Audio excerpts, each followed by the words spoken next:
sure. I definitely haven't done any drugs there or anything. That's for sure. That's 100% for sure.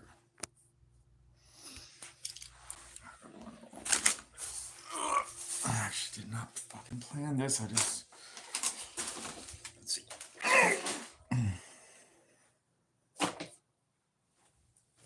No, that's like shit.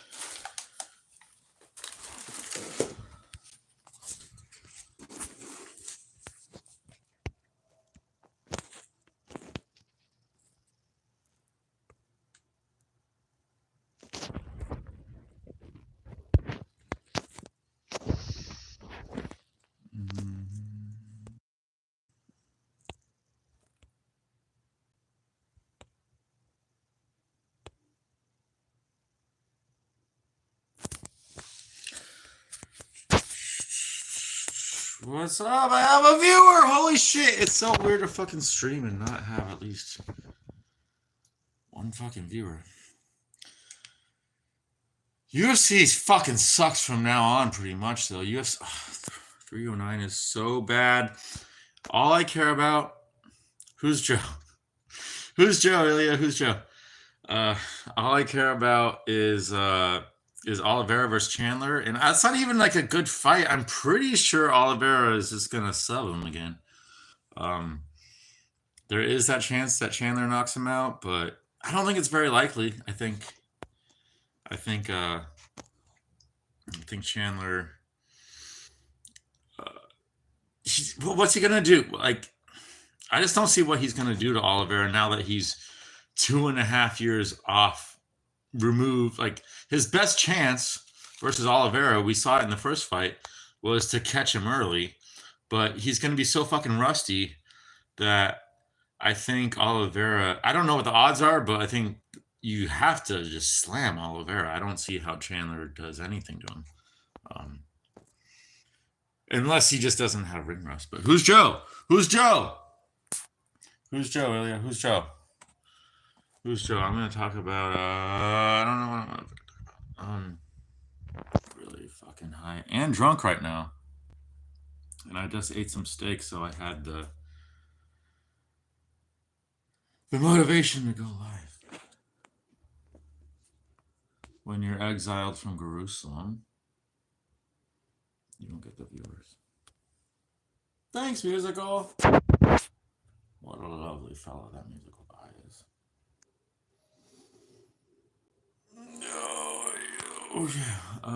So I'm going to talk about. Well, I've said this before in chat, but Ilya beats Bilal. I don't know. I don't see what Bilal can do to Ilya. He's so fucking slow on the feet compared to Ilya. Like, Ilya is very quick for a featherweight, and Bilal is Bilal. You know, like he's not going to impress you with any of his physical attributes, I would say.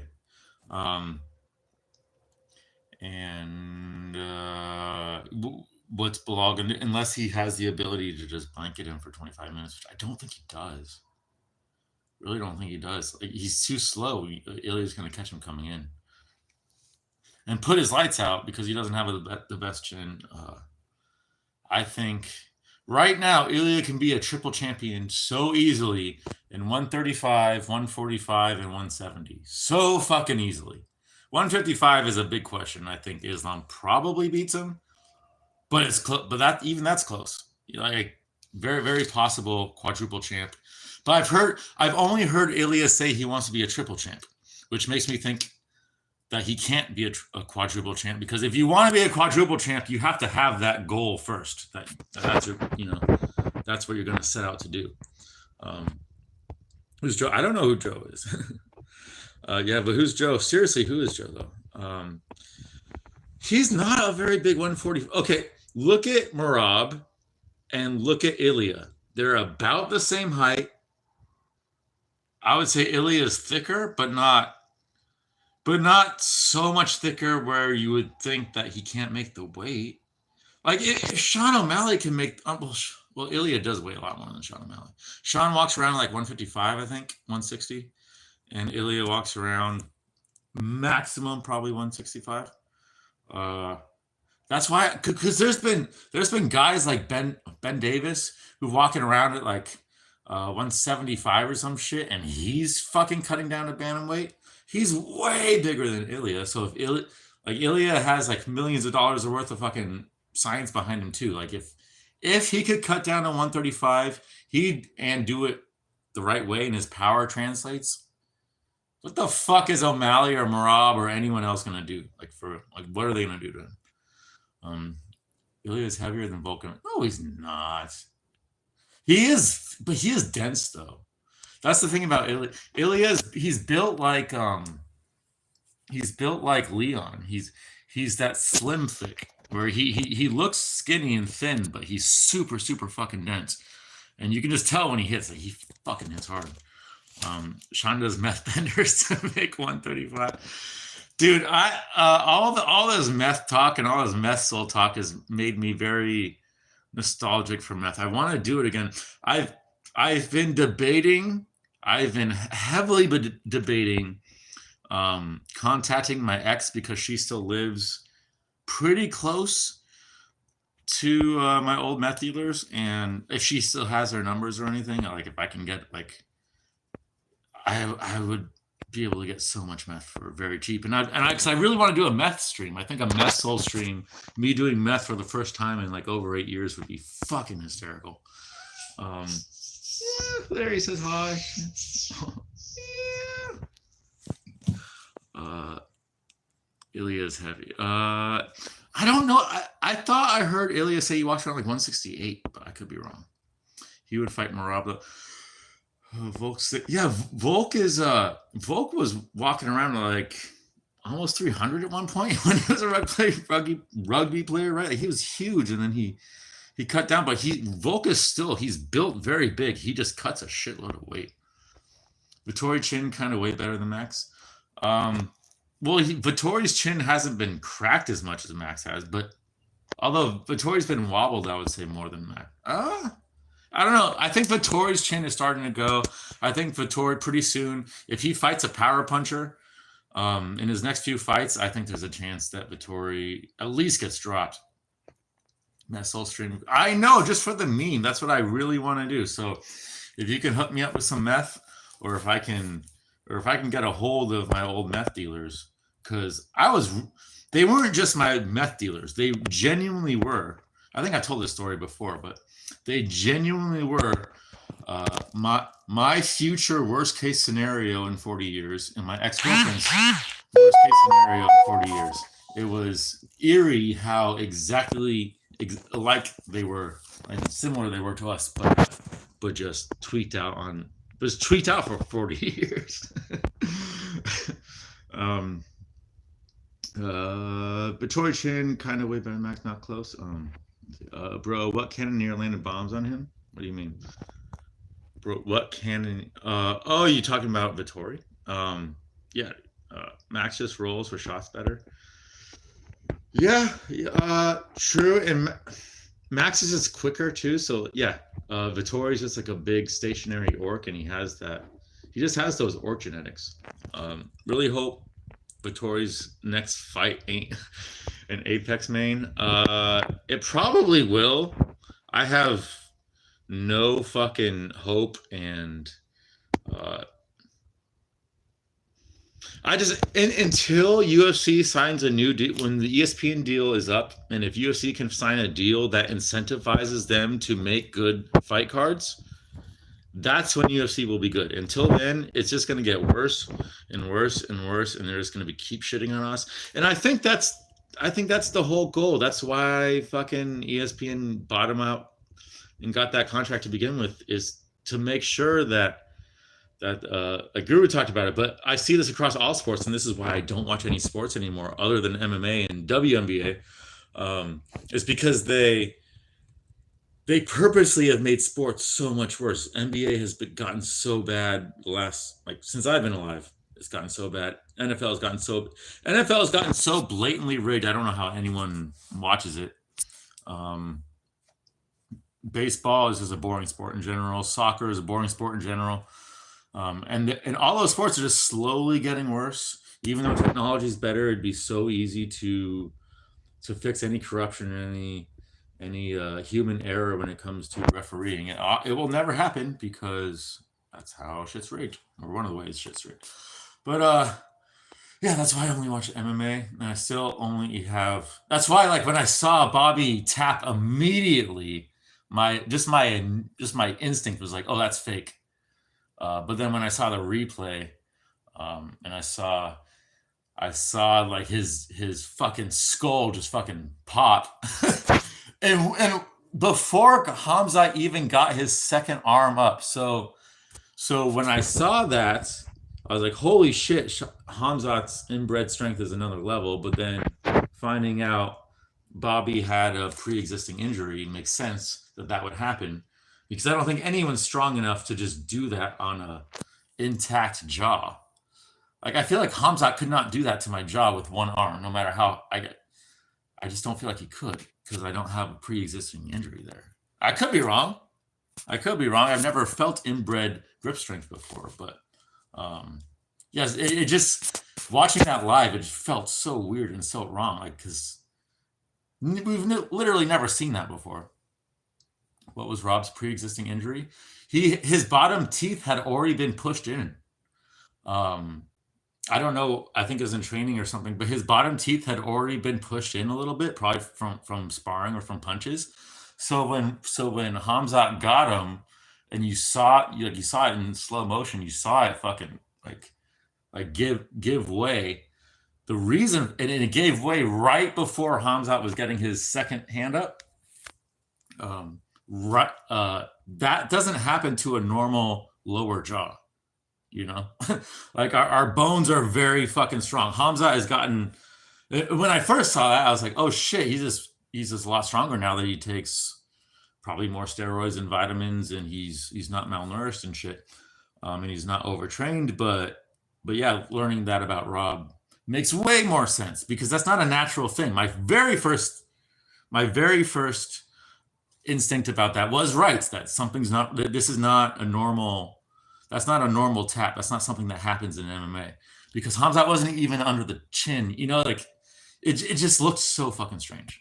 So that's what the whole point of Hamzat fighting Rob was, that we would finally get some fucking answers about Hamzat's his cardio and his ability to fight someone who's actually good, and we got no answers, because everyone knew he was going to dominate Rob for the first round and a half. Everyone fucking knew that, so it didn't answer shit. I do want to see Hamzat versus DDP more than DDP versus Strickland, but that's because Strickland's just a fucking parry and jab merchant. I don't give a fuck about that shit, and I know DDP is gonna fucking teabag. Like, everyone who spars Strickland, they say, oh, once you get a couple rounds in with him and you know what he's gonna do, it gets a hell of a lot easier. DDP, now that he has Strickland's data downloaded, Strickland has no chance. So I would much rather see Hamzat for sure. Even though I would say Strickland deserves it more, I think Hamzat just objectively has a better chance. I just don't give a shit about Strickland, dude. I don't. He's a Nina drama fucking like. I don't like whenever I see his. I used to watch every single Strickland interview, and now I just turn it off. It's the same thing every time. I know exactly how he's going to fight. I know exactly what he's going to say in every interview. It's not entertaining anymore. I'd much rather see Hamzat.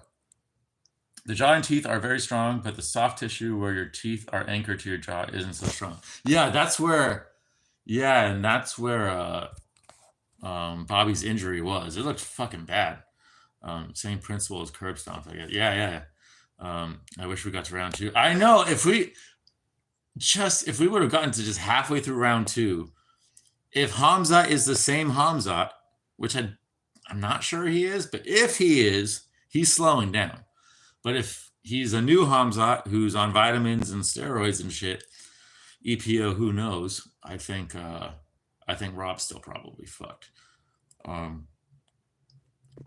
the thing about the DDP fight is DDP is every bit of a genetic anomaly as Hamzat is, if not more so.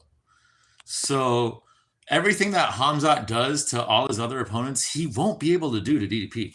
Maybe he will for the first couple minutes, but it's not gonna. It's gonna drain his gas tank so fucking much, because DDP is a fucking gorilla, dude. He's an absolute fucking gorilla. So I got DDP in that fight just because we know DDP can go 5 rounds. We know DDP has good grappling. We know he's got awkward striking. We know he can take a hit. And just look at those two. If you just look at those two and think who would win in a fight, it's DDP. It's fucking DDP. He's more of a genetic freak, and they're both genetic freaks. I think a lot of people feel the same. Strickland used to be a hidden treasure for base hardcores until he got the belt. Became a sellout. It's so true. And he always said, I won't sell out for you guys, but he really did. I just don't give I can't give a shit about Strickland anymore. I view Sean Strickland the same way I view Jordan Peterson. It's like the things he says I mostly agree with, but he sold out to become that big, and he's just a crying bitch, and he's a crying hypocritical bitch. Like those are not the type of people we need giving that message out. You know what I mean? Like, we need actual, true, real alpha males or smegma males giving that message out, not just fucking guys who are gonna cry on camera for in Jordan Peterson's case, hypothetical situations he will cry over, and in Sean's case, anytime anyone mentions his dad, he'll start crying. So that's not the image. That's not what we need emitting our message out, I would say. What's up, Hobknocker? Good to see you. How you going? How you doing? I am drunk and high right now, so some of my syntax is off. DDP is the best hardware merchant in the sport right now. DDP and Alex, even though Alex's hardware is very, very quickly degrading, I would say, like, just based on their genetics, their genetic profile, and how much superior genetically they are to their what you sipping on a loco, dude. Oh, you want to see something crazy? This is like half of it too. Look at all this stuff. Look how fucking messy my fucking room. This. I haven't cleaned anything in like a few weeks, and this is what it gets. It's all Four Loko Gold, a few Four Loko USA here and there, but yeah, I can't drink it. I was drinking a lot before the stream. I'm done. If I drink anymore right now, the rest of the stream would just be me yarging. So I cannot. I literally can't. The amount of Four Lokos I've drinking has diminished. I was drinking like 2 a day for like a while. Now I'm drinking about a half a day. I'm slowly tapering down because I remember October 16th, I was like, fuck it, I'm not drinking anymore. And then I felt how horrible alcohol withdrawals are, and I was like, maybe I'll just start tapering down instead. Probably the better idea. So I've been tapering down, but even half of Four Lokos a morning, that still will fucking rip you, dude. Like, it's gnarly.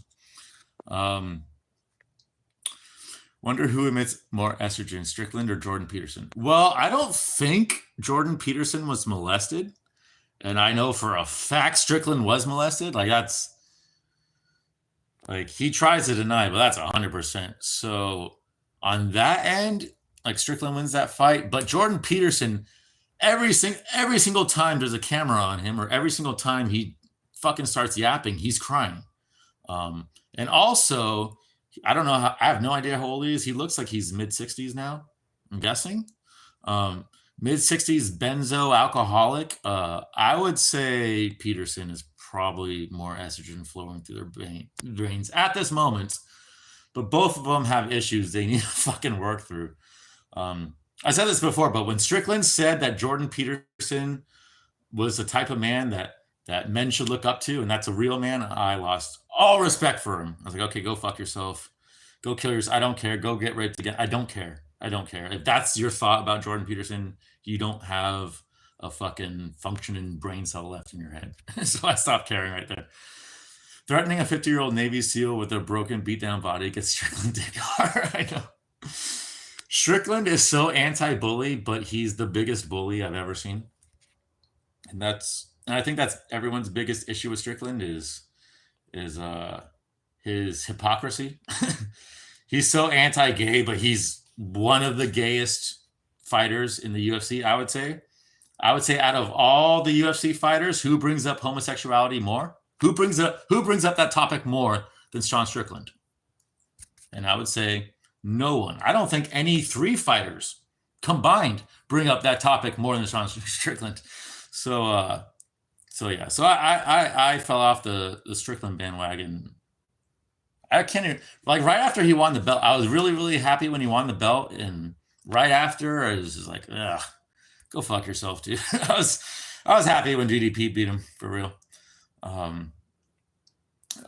Sipping Four Loko, of course, man. I probably have about 50 Four Lokos cans scattered around this house over the last couple of weeks.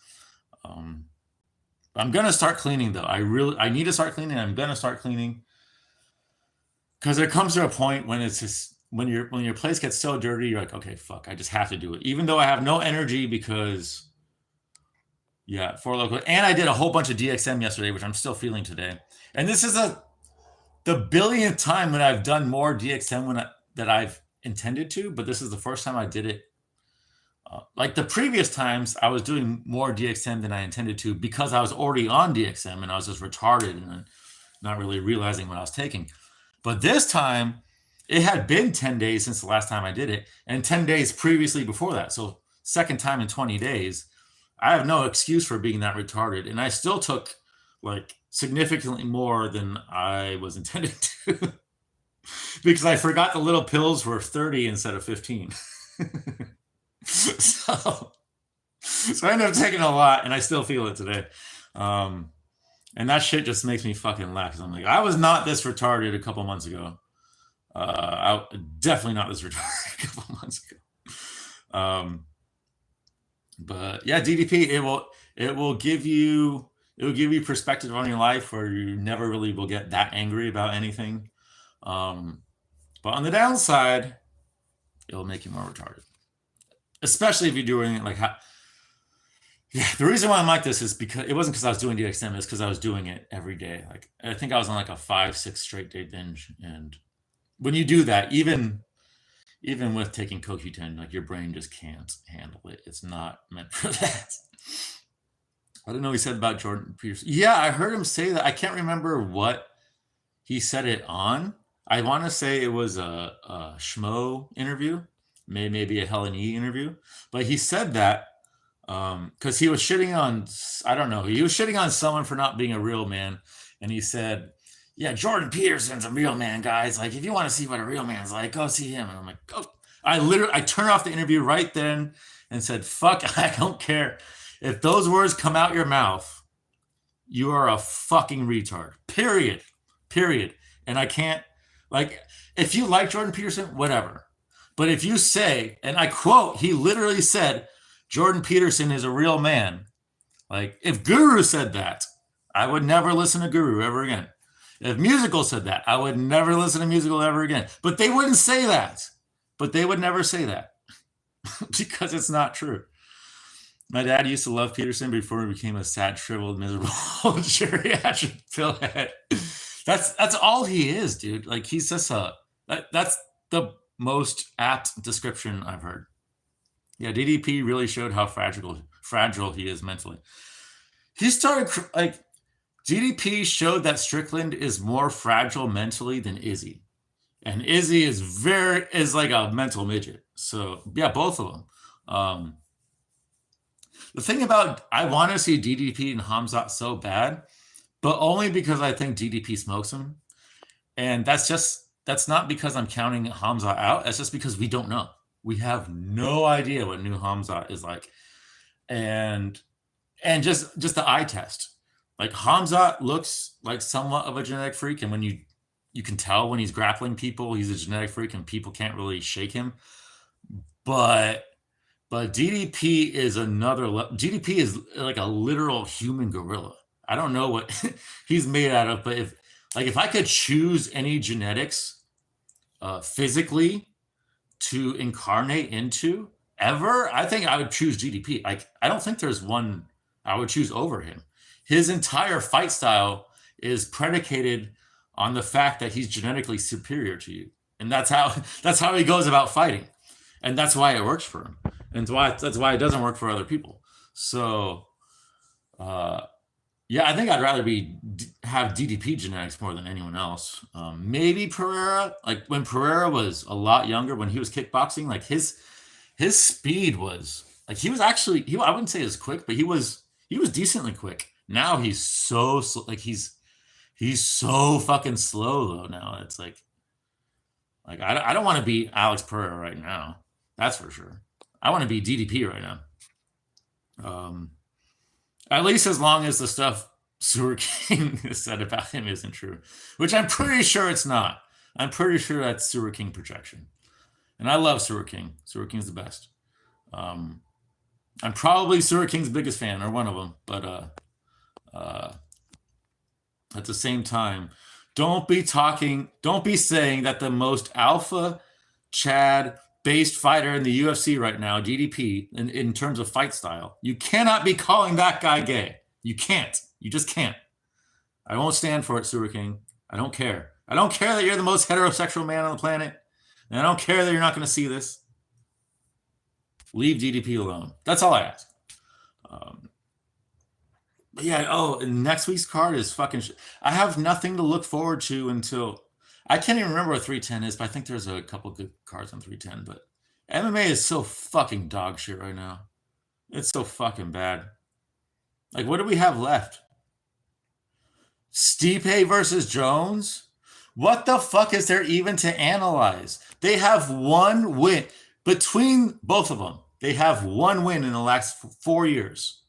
We have no idea what either of them are capable of athletically now. At all. John coming off a really bad injury and a long layoff. Stipe coming off like a 4-year fucking layoff. And he's like going to be 42 or 43 years old or some shit like that. There's no point in even arguing who beats who. The only thing you can say is whose prime beats who, and I will die on the hill that prime Stipe beats prime Jones in a fair fight 10 times out of 10. I think Stipe is a nightmare matchup for Jones in a fair fight. But if Jones is allowed to eye poke, and if he's allowed to do steroids, and if he's allowed to do what all the normal shit that he does, then the odds become even. But yeah, like there's no point in talking about that either, because they're both way past their prime. That's why I hate this fucking fight. Tom Aspinall can fight Stipe, sub him in a round within a minute probably, or knock him out within a minute, and then fight Jones, sub him or knock him out within a minute, and then fight Francis and sub him out and knock him out within a minute or two. Back to back to back. He doesn't even have to get out of the fucking cage. So the fact that these retards are fighting for the belt when someone who's clearly way better and leaps and bounds better, and Tom and Ilya are by far the two fighters that are most ahead of their divisions. Where you look at the rest of the division, you're like, yeah, there's no one at all that have a chance in hell. Like, those are the two guys. So, yeah, I don't want to labor that point, but Tom versus Steve, who fucking cares? And Chandler versus Oliveira. All that is, if Oliveira wins, it's okay. We knew Oliveira was supposed to win. If Chandler wins, then it's just, oh shit, Oliveira is done. So that's kind of a lose It's not a lose-lose, but that's a lose-not-win situation. Oliveira beating Chandler means nothing at all. It means nothing. He's supposed to beat Chandler, especially coming off that long of a layoff. And those are the only fights that are like high profile on the card. The rest of the fights are fucking dog shit in terms of name value. I haven't actually gone through it and seen if the fights might actually be good in terms of stylistically, but God, I fucking hate UFC. I fucking hate UFC. I'm gonna smoke another bowl right now. Well, first I'm gonna show Larry right now. Say hi, Larry. I'm gonna smoke another bowl right now, and then I'm gonna get off. Believe it or not, it's hard to talk to two concurrent viewers. But I'm gonna try to make a good. Let's see.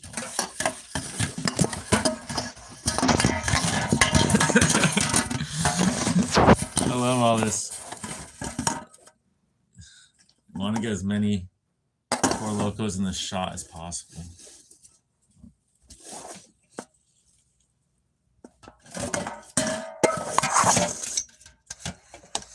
Drinking is bad, kids. Don't do it. Don't do it. Look how disgusting. Look how disgusting my rig is. You see that? That's like, that's at least half an ounce worth of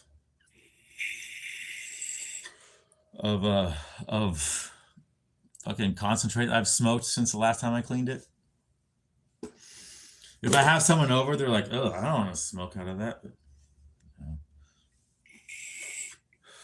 I don't like cleaning it because I smoke too much, and if I clean it, I have to keep alcohol in it for like a good 12 hours or so. I don't go 12 hours without smoking these days. Oh, and if you want to see what I'm smoking these days, Rave Concentrate's been smoking this last few months. And half of it just fell out on my leg. Nice. Not surprising. I'm fucking retarded right now. Jesus, dude. I'm fucking retarded. Holy shit. DXM. I love DXM, but goddamn, it makes me retarded. Okay. I don't have much left on this one, but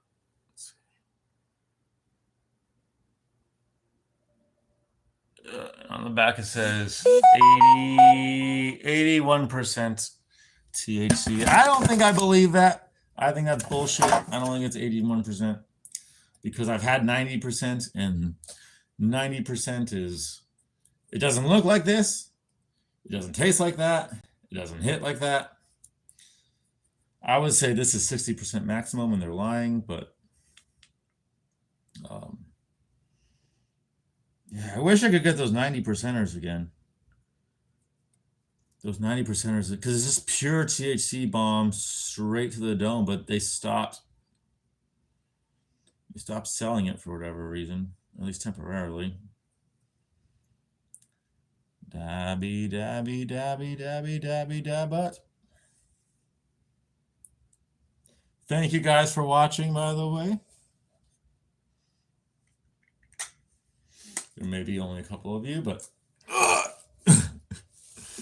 without you, I would probably wither away in the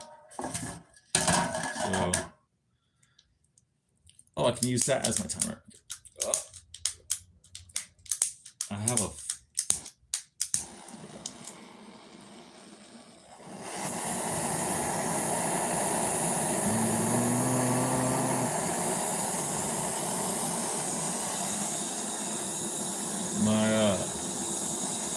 my banger is so thick that no matter how much heat I put up to it, the shit on top, the black shit on top, I can never get it off. And I have to heat it so fucking long and smoke immediately versus my old banger, which was like, I'd heat it for 30 seconds and then wait 30 seconds. I definitely like the other banger way better, but this just wastes so much fucking butane. And I should just get a propane tank, actually. All right. This bowl's for you, KJC194, aka Sigma.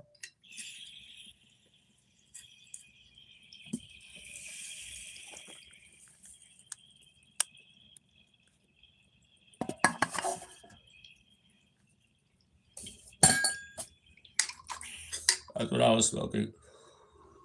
Yes, damn it.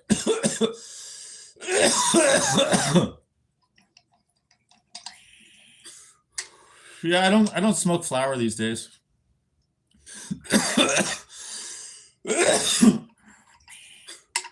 Because of all the pesticides and shit they spray on it. And even though the pesticides they spray on the shit they use to make out of this is way more, when they filter it out and purify it, a lot of that shit goes away. So I just been doing, this is live resin. It's called, I don't know what the fuck live resin even is, but technically speaking, it's live resin. And it's pretty good, but it's not as good as the shit I was smoking before. I'm still getting it for $10 a G. You literally can't beat that. I don't think it's even possible to get it less than that. So I can't complain. I've been cracking open old dispos and scraping the leftover resin off with a toothpick. Nice, and holding it with a lighter to bust it up and get it to drip into the vault. Nice, dude. Nice. Yeah, it's a pretty good high. Like I said, I'm still, my brain is still used to those 90% coom dabs. So even now, even though I'm like months removed from that, and I've only been smoking this live resin shit for at least the last couple months, I still am like craving those coom dabs. They were just so much more. And if you do those coom dabs with just a tiny little bit of CBD, it's just perfect. Absolutely perfect. Those coom dabs were also $10. But I want to talk about what do I want to talk about? What do I want to talk about? I'll talk about DXM and DXM abuse, because now that I'm so far fucking into it, and I've recommended it to you guys who are watching it, and you guys have it. I don't know if I should keep doing, like yesterday I did it right after the card, and like the first hour you feel nothing, and then for me it's like 2 hours of just pure, I'm just yarging nonstop. Like I yarg, get off the toilet, 5 minutes later back on the toilet, and they're substantial yargs. They're not just like little itty bitty yargs. It's like everything's coming out. And this is on the heels of my entire bowel system being liquefied because of a psychedelic chocolate my sister gave me for my birthday that I ate 3 days ago, that fucked me over. And this is the first day where I'm not in pain because of that. What was I saying? I can't remember. You think Moreno or Albaza? I don't think Albazi is that level, but Moreno sucks. Here's the thing. If Moreno is Moreno all day. But Moreno did not look like Moreno his last fight. So that's my analysis of it. I think very like prime Moreno. If Moreno's on top of his game, if he's hungry, if he wants that belt back, which is very iffy if he does or not. A lot of champions, they don't, like, it's hard to regain that fire, and he didn't have it in his last fight. That was very clear. So skill wise, Moreno all day, but in terms of momentum, in terms of like their inspiration and their drive, Albazi obviously clearly has that in his factor. So I don't know. I still probably will pick Moreno. But all my picks, like I will analyze them as much as I want in the week leading up to it. But my picks, like the last couple of months, have just been solely gut based. And sometimes I go with what my analysis says, and sometimes I completely ignore it. I've just been that way. And what's crazy is I wanted so bad to pick Leal yesterday, but then there was like this weird part of me. I was like, It's like, nah, this is it. If this wasn't in Abu Dhabi, I'm picking Liao, but like, there's no fucking way. There's no fucking way they're gonna start the card off with an inbred losing. And I was right. My theory was right. Haven't ever heard DXM or Fenibut before. I heard you and Joey talk about it. I'd never heard of Fenibut before Joey talked about it. I'm pretty sure I got Joey on DXM and he got me on Fenibut. So we're helping each other out here. Yeah, I feel like dude, the last 72 hours, I have yarged more painfully and horribly and frequently than I ever have in my life, in my fucking life. All the Four Loko catching up to me, and that psychedelic chocolate bar, which was so basically, she sent me the psychedelic chocolate. I literally said I knew she was going to send it to me, and before she sent it, 2 days before she sent it, I said, Megan, please, for the love of God, I know you're planning on it. Do not send it. I can't eat chocolate. The second she sends it, she's gonna text me. She sent it. She's like, oh, I just saw this text. I'm sorry, I just sent it. Will you please eat a little bit of it? Anyways, it's the strongest shit I've ever had. I'm like, oh fuck. So I'm like, oh fine, whatever. And I'll show you the bar actually. I can show you the bars. And they're not that big. They're not that big. It's like a regular sized chocolate bar. 1.5 ounces. I ate about maybe a third of it. So in those bars, there's 3.37 grams of incredibly potent, the most potent shrooms I've ever had by a mile.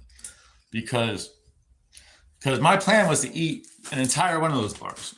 Because whenever I do something, I do it big. I don't ever plan on just doing a little bit. I'm not a microdose guy. I'm a macrodose guy. The second I swallowed that, I felt my stomach immediately was like, dude, why the fuck are you eating this shit? But I was like, I gotta eat more. I gotta eat more than that. So I went as much as I can. I had about a third of it, which was 6 of those little pieces out of 15. And the diarrhea and the yargings I had after, while I was super, super fucking high, it felt like I had done like probably 4 or 5 grams of shrooms, and I had done approximately 1.5 grams, I'm guessing. It was the most fountainous, the most explosive, the most horrific, and most painful diarrhea I've ever had. And I didn't know it was going to be that bad. I knew it was going to be bad though. And I've spent the last 3 days, like I haven't, because she wanted to tell me like a trip report, and like I'm mad at her for making me do it, but I'm mad at myself for allowing her to make me do it on my birthday.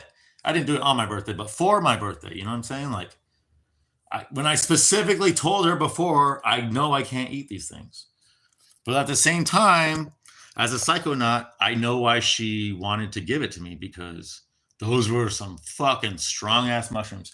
So if any of you guys want that other bar, like I still have, I'll show you. I think I have it. Yeah, I still have this bar, which is over half left. And then I have the other one, which is completely unopened, of by far the strongest shrooms I've ever had. But I'm just letting you know, they're super ridiculously high in oxalates. And if you care about that, I don't recommend it. But if you want this, like there's still this much left of this. I had that much. And it ruined my stomach for 3 days. 3 days straight. And so that's a little bit less than half. So it's more than a third, but less than half.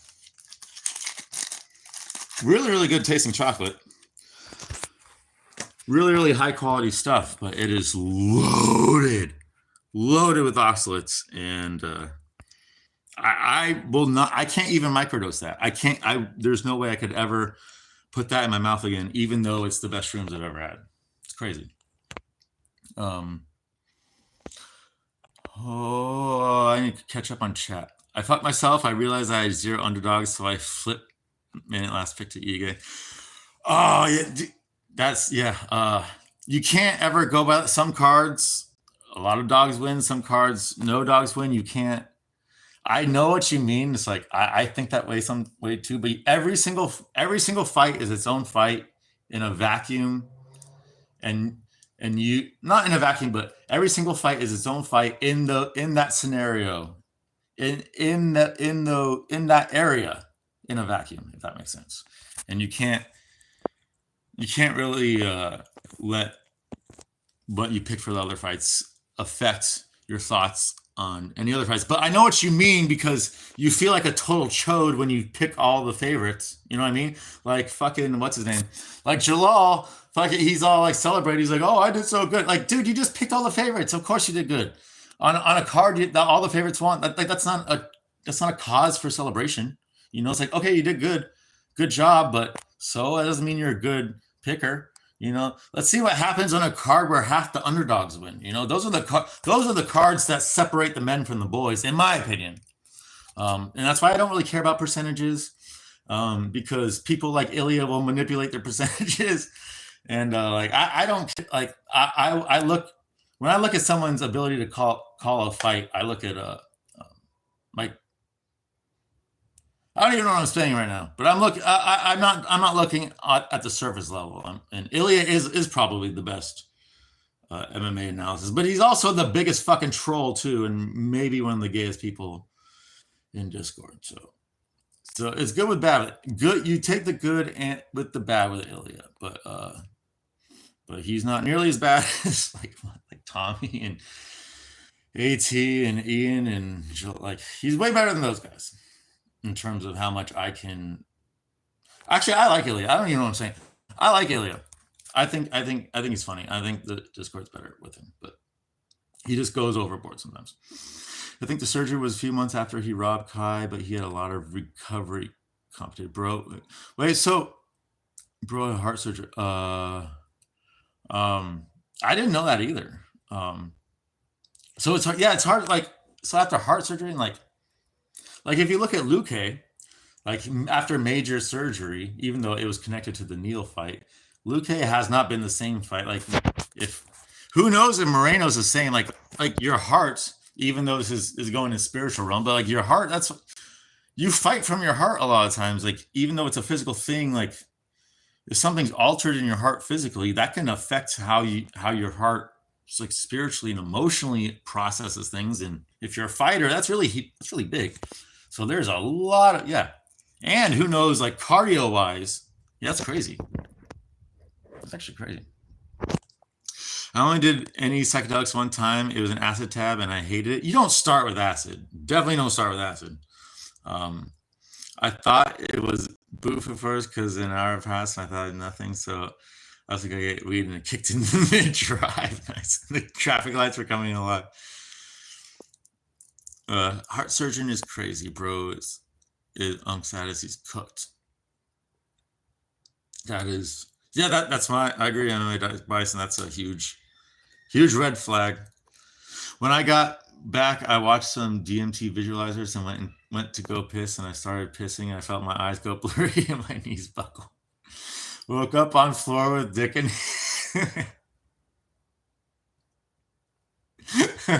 nice. Hopefully there wasn't piss all over you, man. we need an Albazi win for the division, yes. But I can't trust his cardio. Also, yes. Late rounds to begin with. Now add in heart surgery. Albazi too inactive. He can get lost. I'm 65.4% on UFC only. No, you're more than okay. So that's actually not true. Because I noticed this. So for the percentages they use for the yearly things, every single draw and every single no contest, they count that against you. So you're actually probably more like 67%. So I noticed that I don't know what I haven't checked mine recently, but I remember checking mine and then doing the math on it and noticing that I'm actually 2% higher than what they were saying. And it was because all the draws and all the no contests and all that bullshit they count it as like, well, it's still a fight you didn't correctly call, which is fucking retarded.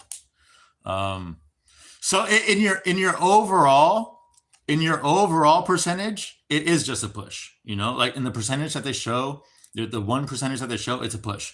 But then when you look at the year by year or the by promotion thing, it's not a push.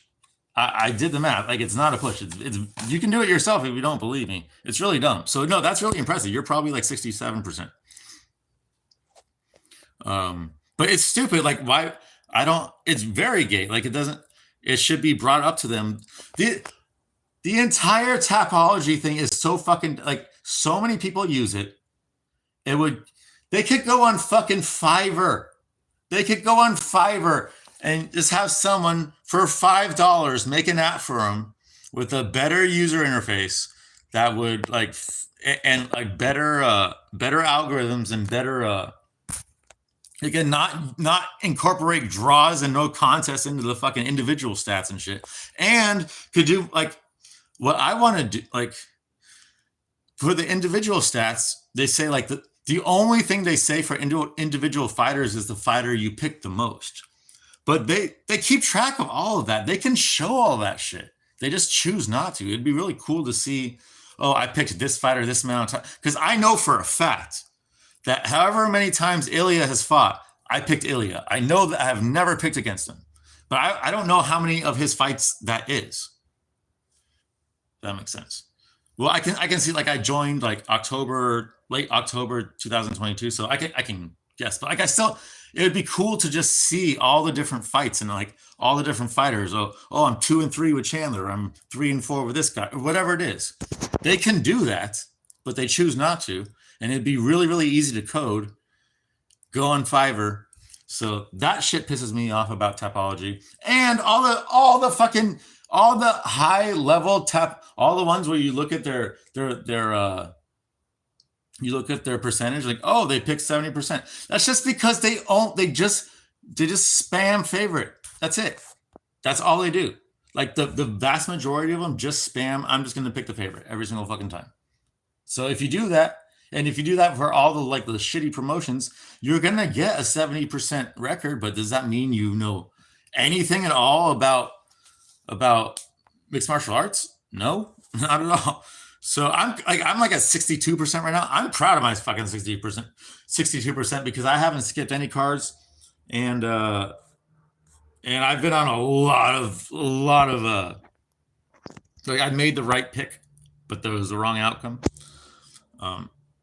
There's so much shit you should be able to do on Tapology. Like, there's so much potential for it to be like a really cool interactive thing that would incentivize people to keep going, other than the stupid belt system, which is fine, but you need more than that for the fucking nerds like us that really care about the sport, that care about it more than a stupid fucking belt that it fucking says, you know?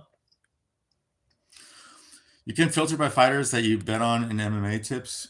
We need that in Tapology. Yeah, dude. Like, I wanna Anakin MMA, what's up, buddy? How's it going? Good to see you. Hope you get mod in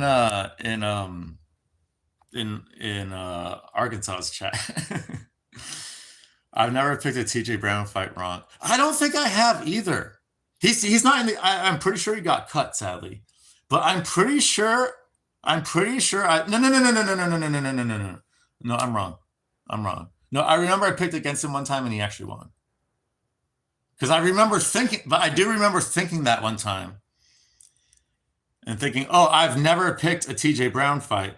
So whoever he beat last, I picked against him that fight. I remember that. Because I remember being surprised by the fact that he won. That maybe Rob. Okay. Not really. I mean, yes, if you're just looking on the surface. But Rob had a pre-existing injury. To his teeth, and that's why it crushed. So we didn't really learn anything at all about Hamzat, which is sad. Like, yeah, that just makes me sad, because I wanted to see what Hamzat can do. But of course, a fucking course. Yeah, like because it looks like a fluky thing or it looks like a weird thing, but if yeah, his teeth were already fucking pushed in, which makes sense. So if some Hamzat's other, I said this before, his other arm wasn't even in the choke. It wasn't even in there yet before you saw his jaw just give in and cave in. So that was a pre-existing injury, and everyone knew he was gonna maul Rob for the first round and a half. We wanted to see what happened after that, you know. So I was very disappointed in that. I don't think we saw anything from that. All we know for sure is that Hamzat isn't worse by being Khamzat. You know, like we at least saw that he is progressing. So that's a plus in his favor. But I'm still picking DDP over Hamzat, not because I don't think Hamzat can beat him, but because we know DDP can go 5 rounds, and we've seen what DDP is made of, and we know that DDP is a genetic freak like Hamzat. So yeah, Hamzat's never fought another genetic freak. That's the thing. He's never fought another genetic freak, and DDP is more of a genetic freak. That's another reason I'm going DDP. And another Mason. I don't think he's ever fought another Mason. So it's another reason. There's a lot of reasons to think that DDP can neutralize any advantage that Hamzat brings with him.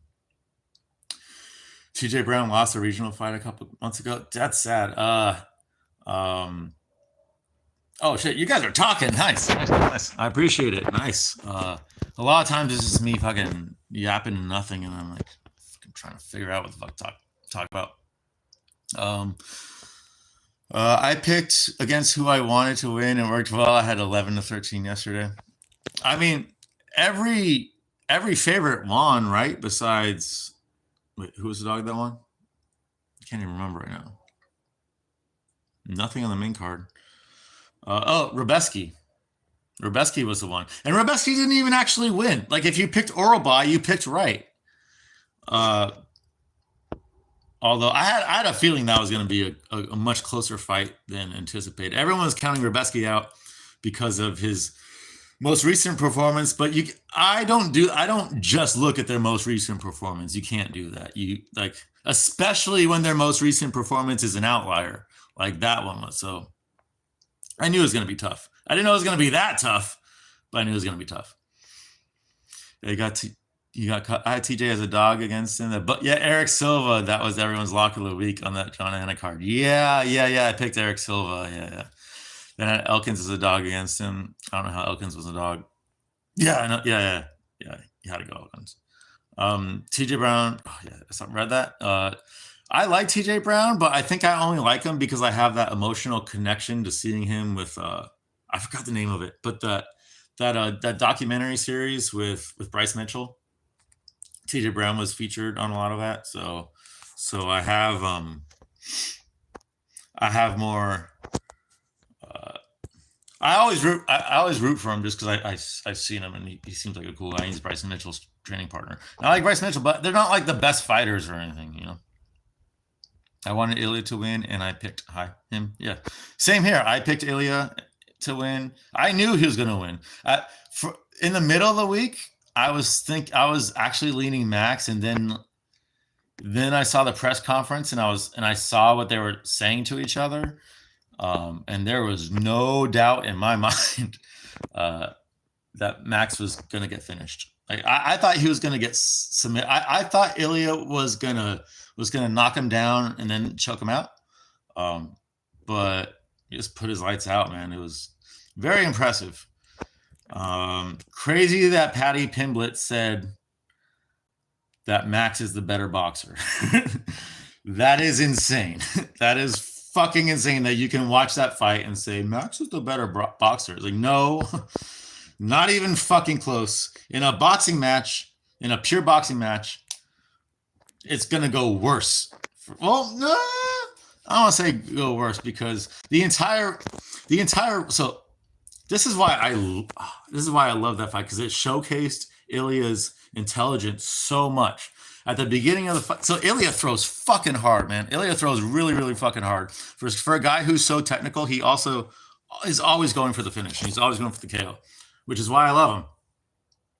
And he couldn't like he was just missing by like that much with his hooks and shit. So he just kept chopping at Max's legs, and that was the reason why he eventually was able to catch Max's chin. In my opinion, is he kept chopping at the legs enough so that Max's mobility was compromised just enough that Ilya could catch him, because he was just missing by that much, but so many times in the first and second round, it was an inch or two. It was that much, and that's why he kept doing it. And I knew never at any point in that fight did I think Max was going to win ever. I was like, okay, Ilya's gonna finish him in the very first round. I thought Ilya is gonna finish this, and the people who thought otherwise you're deluded. Like, you don't know. I don't know what you're seeing. Like, you're not seeing reality. Elkins is a beast. The fact that he won versus Brown and Pineda shows he still got it. He still got it physically, but mentally, man, holy shit, he's got so much CTE already, dude. Like, I don't want him to fight anymore. Like, yeah, okay, he can still fight. His name is the damage. He can take as much CTE shots as that makes him happy. But 10 years down the line, what the fuck is Elkins gonna sound like 10 years down the line, dude? So yeah, I agree. He still got it physically. He still has the drive to do it for some fucking stupid reason. But I want to see him retire. But what the fuck is a guy like that gonna? He can't do a podcast. He has too much CTE. What the fuck is he gonna do? So I get it. Try to make as much money as possible. But as a fan, as a fan, and then that recent video of Nam Fan, and like he's fucking toast. Like, he's basically a vegetable now. And Nam Fan he didn't take nearly the amount of damage that Darren the Damage Elkins has taken. And he didn't sound nearly as bad 10 years ago that Darren sounds right now. So all that shit, like, it's hard because, like, I know how it ends up and it's not good. I parlayed Ilya, Unk, and Hamzat because I wanted them to lose, but I knew they went nice. Very nice. I saw that. I saw, yeah. Nice, man. I said Ilya, I low-key wanted him to win. I just knew, like, Max just didn't have it. Max and Ilya can fight whatever weight they want, whatever circumstances they want. Ilya's going to beat him 10 times out of 10. He's quicker, and he has the power, and he has the technique, and he has the threat of the ground game and the threat of submission. This is a horrible matchup for Max. It's like nothing against Max. It's a horrible matchup for him. What's weird is that in the Rob versus DDP fight, Rob took DDP down. Imagine if that's Hamzat. Wait, imagine if that's Hamzat. Wait, what do you mean by that, Anakin? Like, if DDP, Hamzat taking DDP down. Yes. Oh yeah, I agree. Yeah, I think Hamzat would take DDP down in the first round or so, but I don't think he could submit him. And I don't even think he can keep him there. I can see Hamzat get a ground and pound finish, maybe not a sub. Maybe, but DDP is a dog. Like, that's the thing. Like, DDP is a proven dog. He's not just gonna quit on himself. So in a fair fight, in a not so Mark Goddard fight where the fighters are allowed to go out on their shield in a fucking championship fight, I don't see Hamzat getting ground and pound. I really don't. I don't think Hamzat has the strength to keep DDP down while he's pounding him out. Personally, but I could be wrong. Brunson took him down to they took him down, but he gets up. But he can get up. And he has the tank, and he has the gorilla genetics. But I agree. Like, there's definitely a chance that he subs him just like he subbed Rob. But like I said, that wasn't.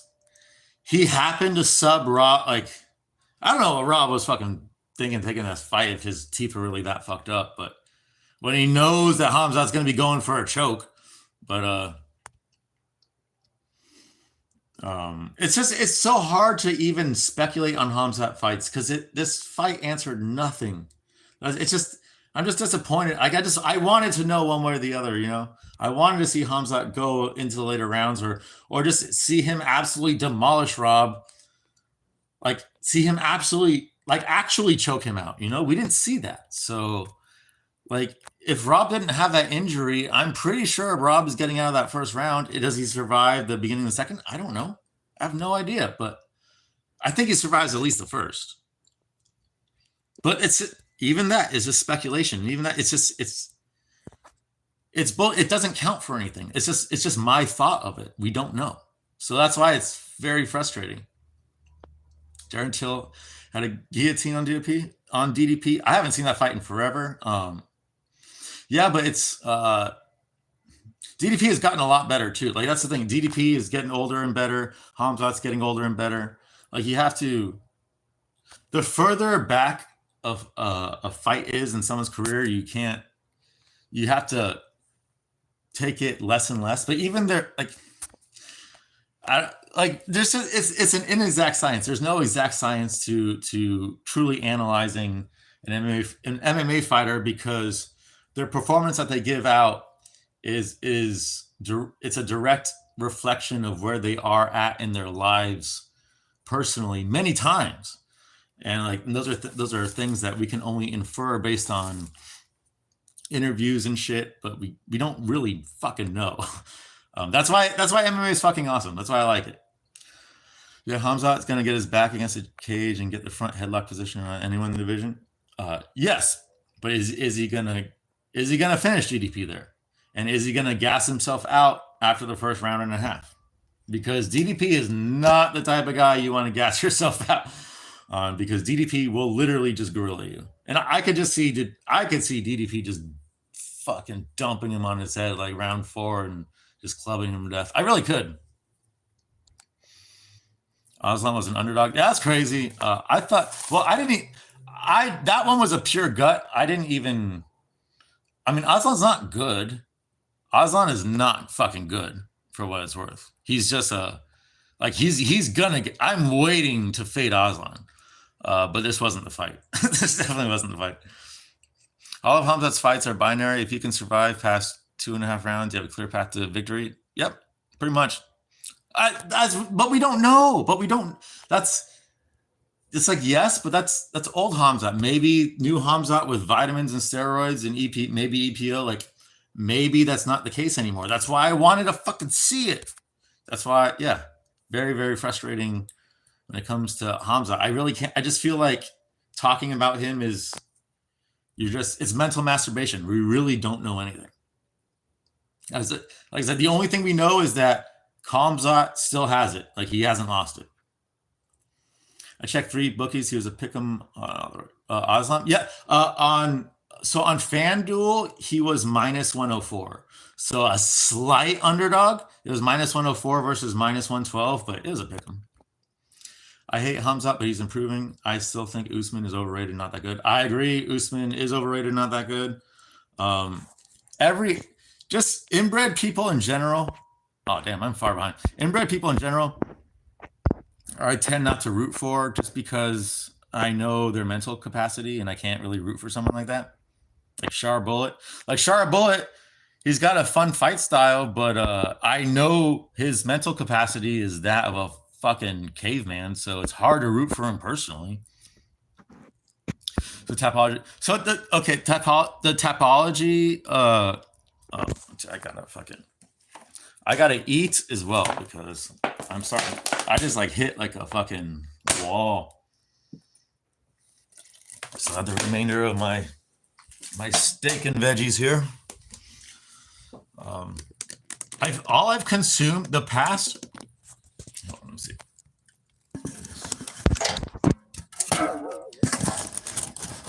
The past week or so, pretty much all I've consumed is steak, a little bit of veggies, 4 Locos, and drugs. And that's it. And I haven't even craved anything else. Whenever I get hungry, I'm like, I just want steak. I don't even want hamburger. I don't want any seafood. I don't want any fish. I don't want anything. I just want steak. And I think that's what happened. That this is how people go carnivore is when you get in the habit of eating a lot of steak, nothing else fucking even comes close to the amount of nutrients and the amount of uh, fullness and like fulfillment you feel after eating it. I truly believe that. So I could totally see myself going, well, not full carnivore, but I think I'm staying this way for the rest of my life for sure. I'm gonna try to read chat as well because I'm definitely behind. Sorry.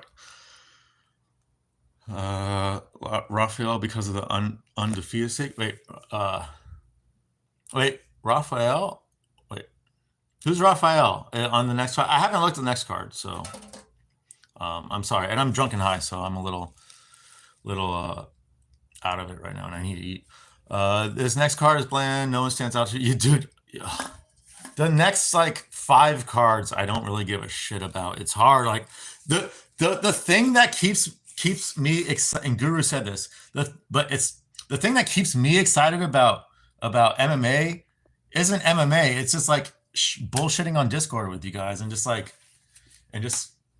talking about it. Like, and all the jokes we make at each other's expense and shit. It's like the people surrounding MMA makes MMA fun. MMA itself really isn't fun anymore. And if it wasn't for all these communities that we've built around it, it would be completely fucking dead, dude. It'd be a bunch of casuals that watch like UFC 300, you know. Like we keep the shit alive. Denise versus Lewis. That's a tough one, dude, because Denise. Yeah, this is what I want to talk about because that is one I did look at, and I don't know. I mean, we know it's going to end in a finish.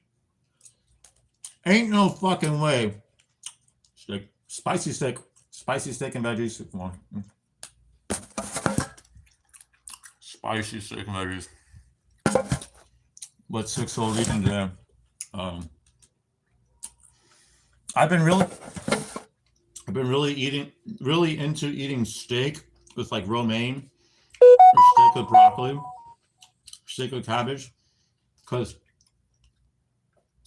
you're eating the cow and you're also eating what the cow is eating at the same time. It sounds weird, but it's just a good combination. You get the crunchiness, the watery crunchiness from the veggies, well, with the dense, flavorful, satiating part of the meat. It's my go-to, like every meal now, and it never gets old. So I'll Zach Shore. Yeah, that's a tough one. I think I lean Zalal there, but I do not count Shore out at all. No, Zalal's good. Zalal's fucking good. I rate Zalal pretty high. Yeah, I rate him pretty high. I think that's gonna be a really good fight. Elkin should move to coaching. Elkin just needs to not get hit in the head ever fucking again. That's what I think. Shore doesn't do anything to Zalal, just beat him up. Yeah, I'm going Zalal. Let's see. Yeah, this fight, just Hamza doing. Yep. Exactly, Jens. Thank you. Exactly. Yeah, just like me. I have weak teeth. I have weak teeth too. We just learned that he had a pre-existing injury. I agree. Let's see if I can. Dude, look at the bags under my eyes. Holy shit. I saw that this morning and I'm like, God damn. Which is crazy because I'm drinking a lot less than I was a week ago. Like a lot less. But I think those bags are because I'm withdrawing. Because I'm not drinking so much anymore. That's why I look like shit. I'm in the middle of extending out the withdrawal phase for alcohol. I'm not going to be drinking much longer. That's for sure. My body just does not want it anymore. I have the desire now. I always go through this, but like I'll build myself up, I'll work out, train, ship, feel like a badass, do drugs, go all the way down, feel like a piece of shit, feel like hell, go back up. It's just a wave. And there's a huge spiritual aspect of it too. Like getting fucked up makes you more spiritual. So for that reason alone, I'm very predisposed to wanting to get fucked up. If you haven't gotten drunk and high in a long time and you get really drunk and really high, that's going to put you in a spiritual state. Guaranteed. 100% of the time. So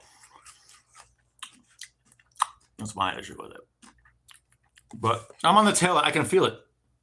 I can feel it. Like I'm not drinking. I've cut down my alcohol consumption like by 75%, I would say 75% out of necessity. But yeah, I can feel it right now. I'm withdrawing right now because okay, fuck it. I'll do it for the stream, but only for the stream. Only for the stream. Oh, it tastes so good. It tastes so good. It really does taste good. I'm telling you. Even after having at least 50 of these in the past month, at least 50, this shit still tastes good to me. That's saying, like, that's a glowing review, man. If anything's a glowing review, it's that. They need to stop going to Canada. Oh my God, I know. Canada sucks, dude. Canada fucking sucks. All the prospects got slaughtered on Dana White's Contender Series this week. How does Latvia legit got no one right now? Well, Canada, I mean, they have a fan base. Like, Canadians fucking love mixed martial arts. So I get why they go there. But,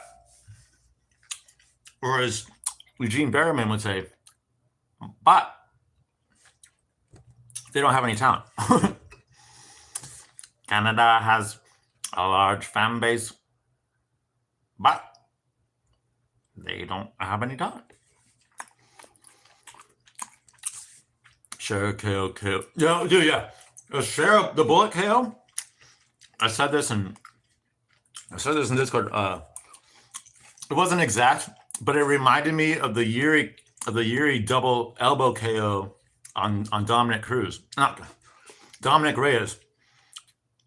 Just even though it wasn't quite the same because Yuri didn't do two spinning elbows, but it just reminded me of like a double technique. But the spin, that was very, very gnarly. Very, very. See, like, I really like his fight style. I like Shara Bullet a lot. He's a fun fighter to watch.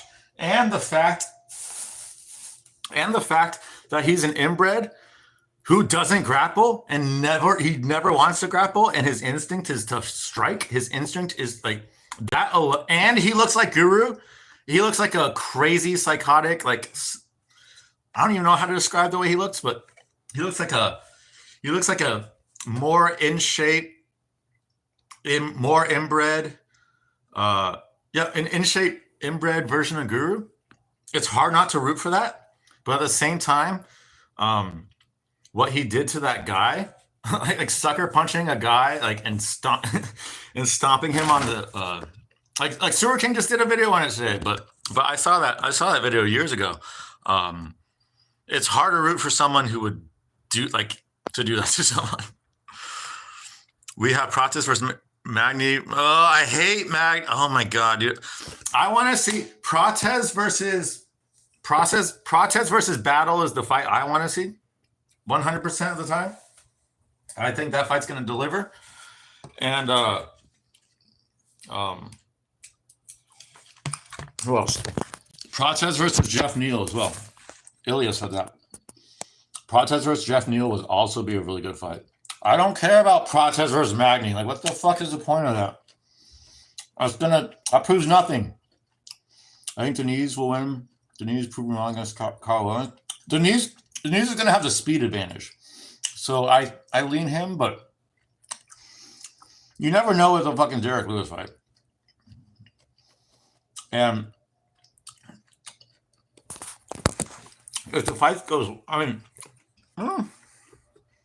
yeah, I think I lean Denise too, but I don't know for sure. Stoltzfus, Andre's main card. Yeah, I think it's the feature fight. I could be wrong, but I'm pretty sure it's the feature fight. So that's, I mean, it's actually, I don't mind the fight, actually. I think that's actually a decent fight, but that's a horrible feature fight. What's the hangover like with those? Good question. Good question, Bison. So for the last, I've been saying 6, but for the last almost 7 months now, I've pretty much been drunk nonstop. So my, I don't really get hangover. I'm like delaying the hang. It's like when I stop drinking, that's when the hangover starts hitting me, and then I start drinking again. Does that make sense? So I can't really say I haven't been drinking these like a normal person would. Normal person wouldn't drink them once or twice a day. But yeah, but not good. And nothing. Okay, so I have this too. I was inhaling this for a few days because my stomach couldn't handle this too much because it was tolerating the chocolate my sister gave me. So I was literally inhaling this so I can get my alcohol a different way. But and I was drinking a little bit of it too, and like it just doesn't. It's not the same thing. When you drink Four Loko, you're not just getting drunk on alcohol. You're getting drunk on all the chemicals that are in Four Loko. And that's a whole nother thing. It's not like getting drunk on gin or vodka or tequila or whiskey or wine. It's a different thing, or beer even.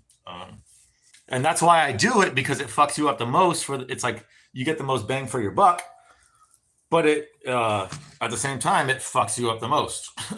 And you definitely pay for it the most on the back end, if you catch my drift. Canadian fans love all their Canadian, I don't want to say stars, but they're Canadian fighters. Canada has good fans. You can't deny that. My diet usually contains water, a smoothie, along with chicken and rice. Anakin, please, if you're still here, depending on what's in that smoothie, I urge you to never, ever, ever, maybe not ever, but once again, depending on what's in the smoothie, to not drink smoothies anymore. I started my morning every day for over 6 years with the fruit and vegetable smoothie, thinking I was doing something good for my health. And I ruined my health doing that. Absolutely ruined my health doing that. I've talked about it before, but stay away. Like when you liquefy fruits and vegetables, you're making the nutrients more available, but you're also making the anti-nutrients more bioavailable. So you want to be really careful about what fruits and vegetables you're actually doing that with. Same with juice. Like I used to drink vegetables. I will never drink a vegetable juice. Ever, ever, ever. You're not getting the nutrients that they say they are. Like if you want nutrients in the morning, don't drink a smoothie. Have a couple ounces of steak. Like I promise you'll feel better. Promise you'll feel better. And it'll taste better. He looks a lot like Guru. It's crazy. I don't mind practice versus Magny, but as a god-awful main event, oh my god, I know. The card's horrible. Jeff Neal made RDA look easy. Yeah, but that was a horrible matchup to like RDA versus Jeff Neal. That's a lightweight versus a big welterweight, you know? I thought that was an easy fight to call.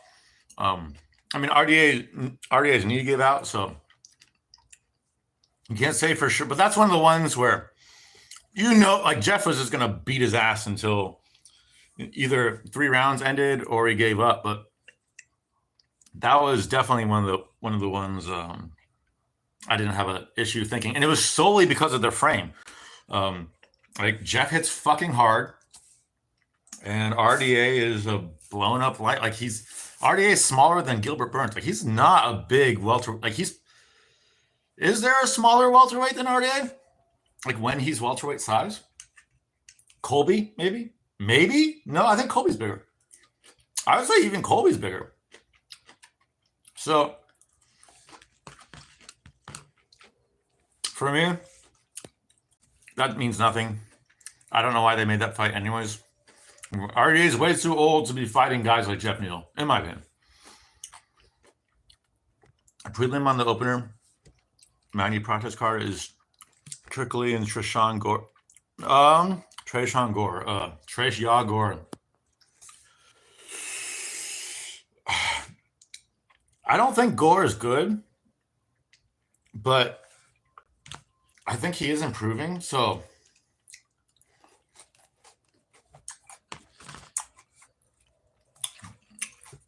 I don't know. Hopefully Tricoli just fucking starches him, but let's see.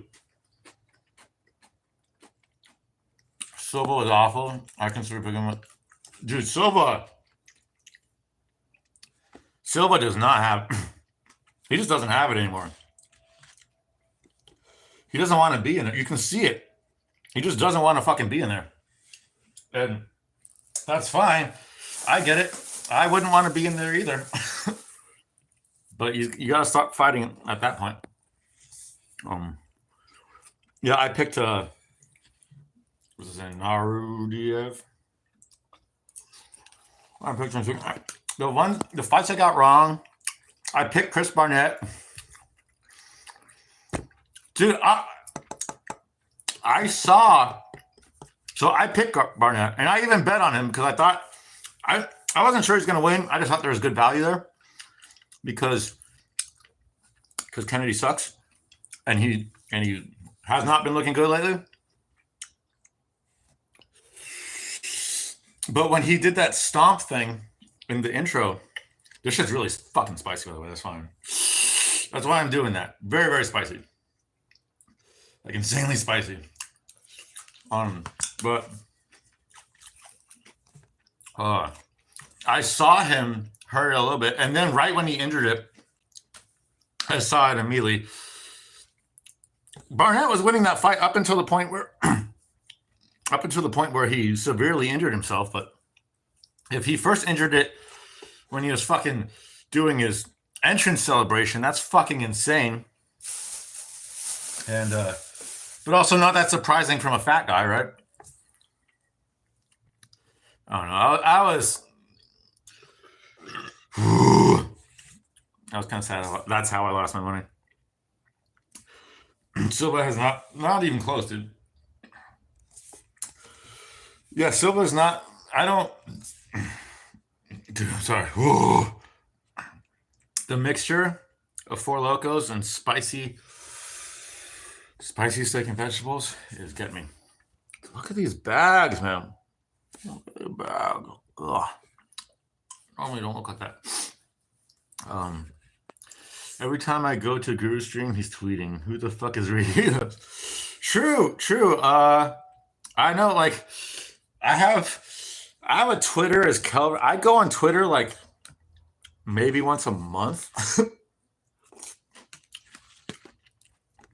Maybe once a month to like see certain. Usually it's just like there's certain guys that I follow on Twitter, like that do gematria and stuff. Like if I'm very interested in a certain sporting event or whatever. But yeah, I don't care about what Guru says on Twitter, or like beefs or anything on Twitter. That's just kind of, I don't know.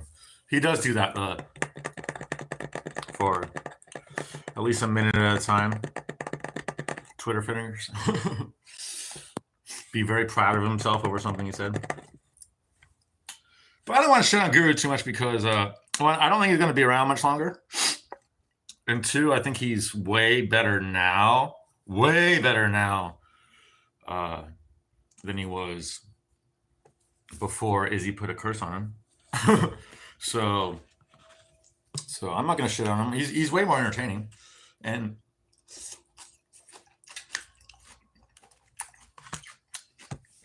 even though God, it was so spicy. Even though I agree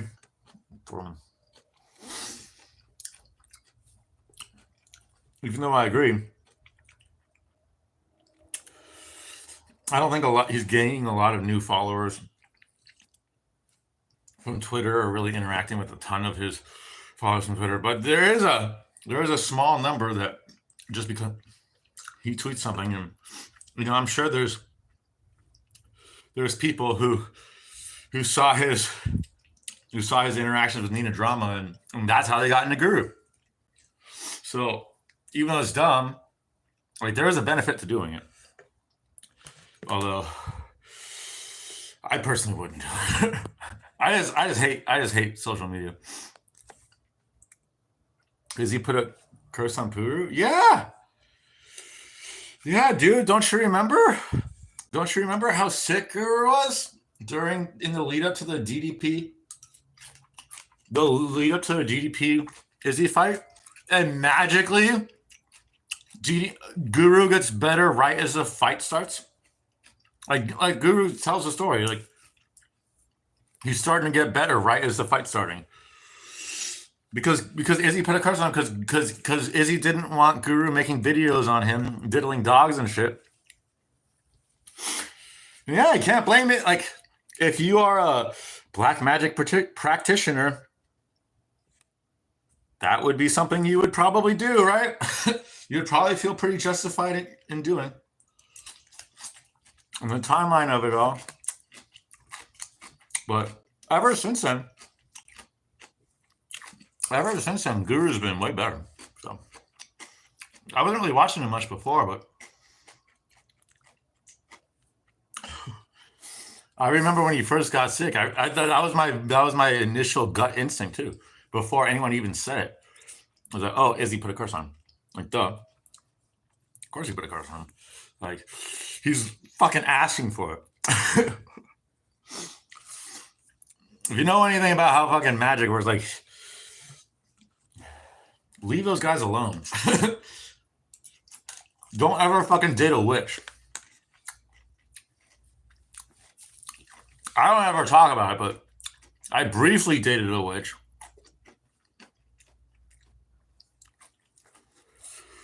Long story short, don't ever fucking date a witch.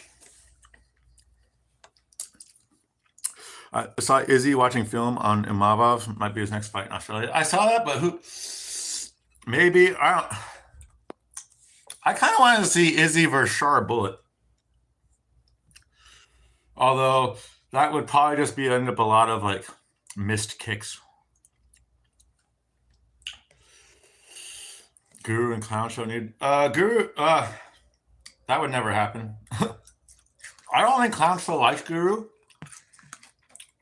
I'm not. Is Guru even aware of Clown Show? Clown Show's been around for longer than Guru, but he's never gotten big. And I don't think I've ever seen Guru talk about him. I mean, I'm sure he has once, but I've never seen it. Don't know much about black magic and MMA, just what you've told me. Rigo does have some decent videos on it. Some of his stuff is right, some of his stuff is wrong, but like, he's the only one doing it. So, but you can see it. Like, if you're if you meditate properly every day, like I've done for years, you don't need to know anything about white magic and black magic. You will just see it. You'll just instinctively know, oh, that's what that looks like. That's how I know DDP is a white magic practitioner. Just by how it looks. I have no formal education on white. Well, that's actually not true. It's just not called white magic, but like the way DDP practices it, I know I have no formal education on it. But when I see it, I know it. I've seen some mind-blowing gematria codes and shit. Though. Okay, so here's the thing about gematria. Here's the thing that people don't tell you about gematria.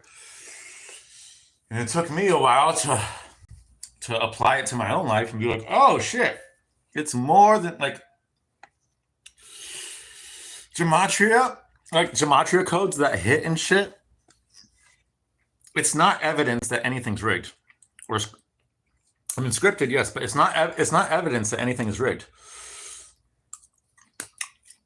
And I challenge any of you who have the names and the dates of any family members of anyone close by who died. Check the number, check all their numbers. I guarantee you, you're going to have some very eerie, very, very eerie number coincidences that line up with when they died and how they died. It's not evidence of fight fixing. It's evidence that we're in a simulation, in my opinion. Because it's across the board, at least in my life. Everyone who's died, in every big events in my life, like they occur in certain times. It's the code that everything is run off of. That's what gematria is alluding to, I guess. It's like an incomplete look at the code that everything is running off of. That said, I do think most sports are scripted and rigged. I know that for sure. MMA is the least by far. That's why I watch it, because it's fighting. It's not basketball. It's not football. It's not basketball. It's fighting. It's hard to fake fighting. Did anyone here think Max had a chance? I mean, I picked Ilya by finish. So the second I saw Max walked out, I knew he was going to get finished. I could just tell. I mean, in the presser, I was sensing it, but I always reserve a little bit of leeway I reserve my final judgment for the walkout, because things can always change from the presser to the walkout. Many things can change from the presser to the walkout. So I waited until that. But the second I saw Max and he still had that same energy, Max just did not believe in himself. I think Max knew that Ilya was better. I think Max was like, shit, I'm a really good boxer. That's my best fucking thing. Ilya's way fucking better. Ilya's a way fucking better boxer. It's not even close. He hits harder. He's quicker. He's smarter. He's taking way less damage. What the fuck is Max ever going to do to him?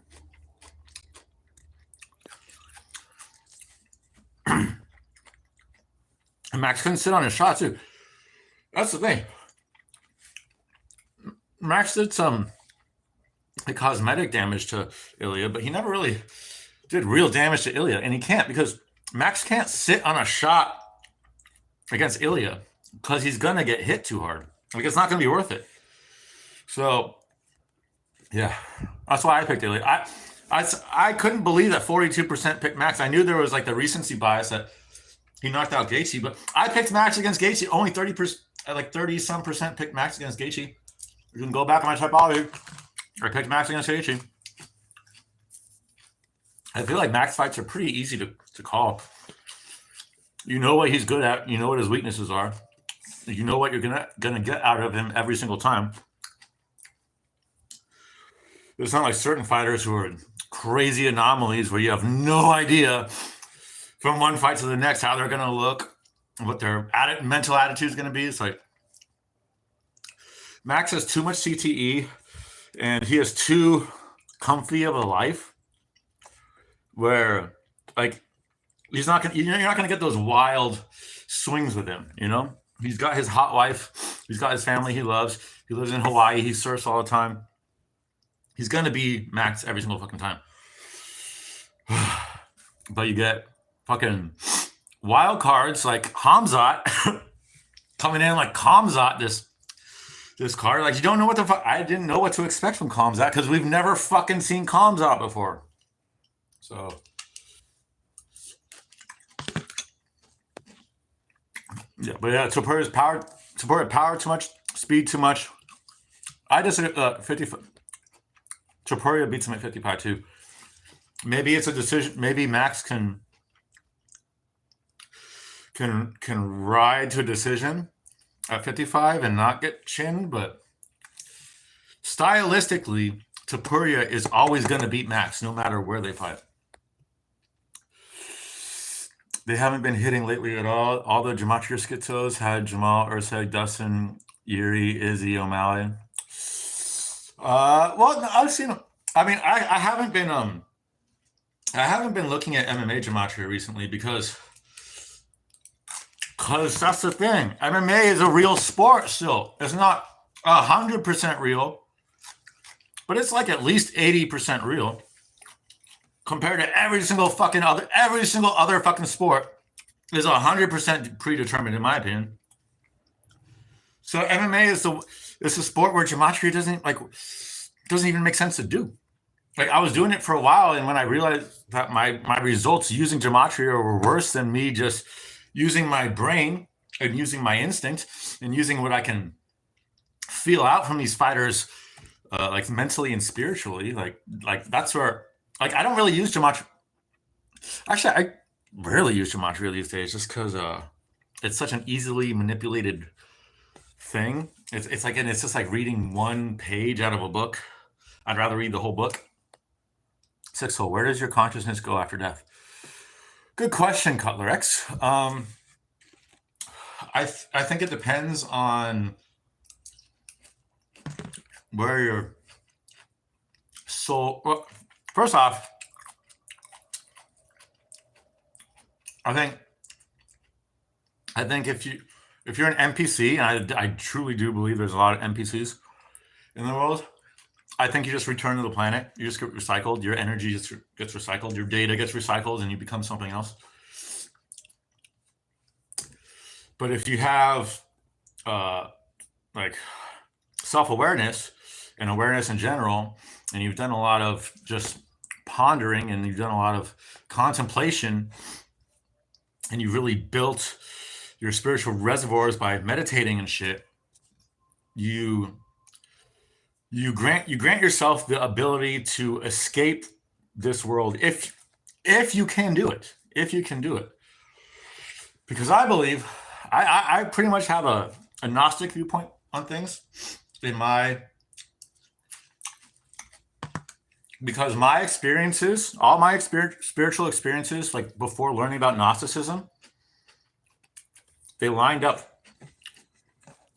with the concept of the demiurge, because I believe ultimate God is good, but the God of this earth is a piece of shit, and that's the God that most people pray to when they're praying to Jesus, when they're praying to Allah, and they're praying to whatever stupid mud pagan hut gods they're praying to. Most of the time, they're praying to the God of the earth. They're not praying to the actual God. And you can conceptualize that so many different ways, but for me, basically, is if you're a Christian, if you're a Muslim, if you're a Jew, if you're like a Buddhist, when you die, you're just going to be reincarnated. Your information is going to be recycled, but your personality is going to be gone, and you're not really going to be able to keep so much what you learned from this life. But if you do your best to try to understand spirituality minus the dogma, because all the dogma is stuff that connects you to the God of this world, which wants you to believe it's the God of the entire thing. I believe this is why flat Earth has gotten so big. It's that same delusion that this world is all there is. Like, if you truly believe that this world is all there is, that's like the most narcissistic point of view I think you can possibly have. And it's very, like, anyone who's done any remote viewing can tell you that's not true. And to do remote viewing, you have to have some level of spiritual, you have some spiritual capacity to do that. So flat Earth is only for people who aren't spiritual. And I said, like a lot of Christians are now like flat earthers because something in the Bible must. Oh, the firmament. Like, the fuck does that even mean, dude? That's me ranting though. But Max didn't want an exchange in the middle. Oh my god. Oh yeah, dude. I literally said to the screen, I was like, so much for being a BMF, Max. I was like, Ilya's the new BMF. I think no matter what happens, I knew Ilya was going to win, but no matter what happens in this match, Ilya's the new BMF because he did that and Max ran away. Max did this. Like Max, like he just made himself look like an ass there. I mean, he did the right thing. He did the right thing. He wasn't going to win if he just started trading with Ilya in the middle. That was never going to work for him. But taunting Ilya for that too. No. I'm praying Magomed grabs the belt from Peloton. Why? Magomed is not a fun fighter. He's not an interesting fighter. He's a plotter. He's very, for a lightweight plotter, a light heavyweight plotter, he's very quick. So I think early on in the fight, his hands actually could give Peloton some problems, like we saw with Khalil Roundtree. But I don't think Ankalaev has the dog in him that Roundtree has. And I don't think he has the ability to hurt Peloton on the feet like Roundtree has. And he figured out Roundtree pretty quick. I think the same exact shit would happen to Magomed. Magomed's not a big grappler. He gets like a takedown to fight. So like people thinking he's just gonna take him down. I don't think that's a thing. So no, I just don't see Magomed being the guy to do it unless like every single fight we've seen Peloton in the UFC, he's been slower and slower and slower and slower. Unless he gets to the point where he gets too slow where he's not Peloton anymore. That's the only way I see Magomed beating him. Which it might be. It's coming up. My only question for Ilya was cardio. Yeah, the fight week vibes for all Ilya. 100%, dude. Dude, I know. I had never seen Max look less confident than versus Ilya ever. That's why that's what swayed me more than anything. I had Max against Justin too, by decision. Me too. Yep, I had Max by decision. And we were right. Max would have won by decision if they didn't decide to go full retard in the final 10 seconds. I thought that was a very easy call. Yeah, dude, Max is... So I rarely play MMA fantasy because I hate how it scored. But for that fight, I made sure to play because I wanted Max as my captain because I knew win or lose, Max was going to score really well. We ended up scoring like 200. We had an absurd amount of points. Yeah, I was very confident that there was money to be made on Max on fantasy regardless. Probably going to pick Max if he fights Dustin or Dan next. Not Dustin. Dan? Dude, I don't know. Like, here's the thing, Anakin. We don't know if Max's chin is gone now.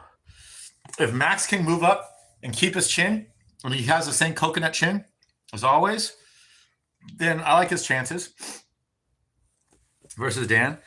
But if Ilya cracked him, and if the guy who's taken more shots than anyone in the history of the UFC has taken his final shot, you got to go hooker. So I would not bet Max in whatever Max fights next. I'm not betting him. I might pick him depending on the matchup. There ain't no fucking way I'm betting him because we don't know. We have no idea. No other MMA channel is ever live at this time on a Sunday. You should do this more often. That's a good point. I have noticed that Sunday is always it's like a downtime, which is weird. And because we all have this like pent up energy, hopefully just saw a good card.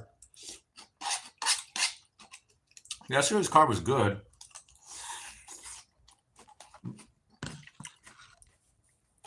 But it was also full of some crazy bullshit. under like every fucking Middle East card is. Clown show is usually live today. That's what's it. Oh, Bengals lost? Oh, Bengals lost it? So I haven't watched 1 second of NFL. I haven't bet one dime on NFL. I haven't paid any attention to NFL other than the headlines I'm seeing. And like, I live in Cleveland, so all the headlines I see are Deshaun Watson based, which is 100% a humiliation ritual they're putting him through because he was supposed to be the Texans quarterback.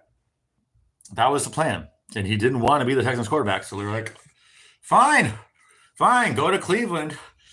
We're going to fucking make you seem like the biggest perv in the world. Oh, and you're going to become the worst quarterback of all time. So those are all the fucking things I'm seeing. But my prediction for the beginning, I thought the Bengals would start out poorly and then make a playoff run late. I still think so. I think the Bengals are 2-5 now, if I'm not mistaken. I could be wrong. Like the only thing I once a week I'll look at the standings just so I know, because I love betting NFL playoff time. 3-5. Okay. I love betting NFL playoff time. Anakin, I think this is a great bet right now. They're only 3-5. It'd be better if they were 2-5. Bet, I don't know. Look, check the odds right now. Bet for Cincinnati to make the playoffs. I would bet my left testicle that Cincinnati makes the fucking playoffs. Bet my ass. Okay, maybe not 100%.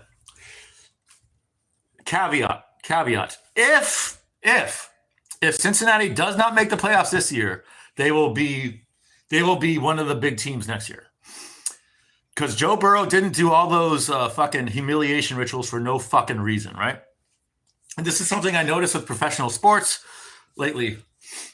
On a stream I did 2 years ago, 2023, I said Boston Celtics are going to win. Too many sacrifices, too many things going on with it. They didn't win 2023. They won 2024 instead. They just delayed it a year because people are catching on. Last year, the Ravens were supposed to win, but the Chiefs ended up winning. I think the Ravens are going to win this year. I think they just delayed it a year because there are so many fucking Ravens sacrifices that happened a year before. And it makes sense. Like if they're going with the same playbook that they went with the NBA, I think Ravens to win it all is a good bet. I think the only 3 teams are going to win it all: Ravens, Chiefs, or Bengals. I would bet both my testicles that no other team is going to win the championship this year. I promise you that. That's a 6-hole guarantee. And I really like the Ravens' chances. Just based on there's like a few things in certain media, like there's I don't know. It's just a gut feeling. It's just a gut feeling that Lamar Jackson is going to bring one home for MMA Joey and all the Baltimore fans. I don't like Clown Show. Clown Show. I like Clown Show when he gets on a roll, when he gets on an angry roll, when he starts shitting on someone. Clown Show's fucking hysterical. But it seems like as time goes on, Clown Show he's angry at like chat. He's angry at people for not commenting. He's angry at people for not donating. He's angry at YouTube. He's angry at all the things he's not supposed to be angry at. I would say he's supposed to be angry at all uppers and all the people that like charging for picks. Like that's his whole gimmick. If he focused his anger on those people and the personalities around MMA that deserve the hate, then I'd watch him way more. But it seems like almost every time I turn him on, he's just complaining about something stupid like chat or YouTube or something, or he's talking about how you can beat something. Like you can't. This dude doesn't even show his face. Like you can't take anyone's like I don't know, man. Like anyone saying they're gonna beat someone up online is just like it's just ridiculous. It's ridiculous, especially when you're afraid to show your face. Like you know he's just a fat like he's just some fat guy living in his mom's basement. But that said, I still like him. I still like him, and I'm so glad he's part of the MMA community. And I still watch his streams sometimes. He's still one of the few streamers I do watch sometimes. The only streamer I watch Guru, I watch Sewer King, I watch Musical, and I watch Clown Show. That's pretty much it. I don't think I watch anyone else. Browns won versus Ravens somehow. Really? Somehow Winston's had 3 touchdowns. Oh yeah, because they're shaming they're shaming Watson. So yeah, so when the first game Winston comes over, and notice his name kind of sounds like Watson Winston. This is all one massive shaming ritual for Deshaun Watson, and the entire city of Cleveland has to suffer for it. It's stupid. It's fucking stupid. But that's where we are at in professional sports, and that's why I don't watch or pay attention to professional sports, even though I would love for the Browns to win the Super Bowl because it'd be so good for the morale of this fucking shitty ass, fucking shit infested, fentanyl infested, crack infested city. It'd be so good. So I want to see it for that. But I know it's scripted. Like I'm never gonna I can never suspend my disbelief anymore. Once you peel behind the curtain, once you see what's behind the mask, you can't ever unsee it.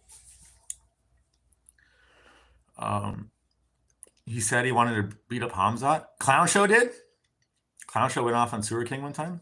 What is it? There's only one thing you can say on Sewer King. One thing you can say about Sewer King, and that's his entire fucking gimmick. So you can't even really say that, right? You can say, "Oh, Sewer King's gay." Yes, that's his entire fucking gimmick, is being the second coming of Freddie Mercury. That's his gimmick. That's his fucking gimmick. So you're gonna shit on that? That's like half his jokes are like manhole jokes and shit. So to me, that's the only thing you can shit on. And if it's so blatantly out in the open,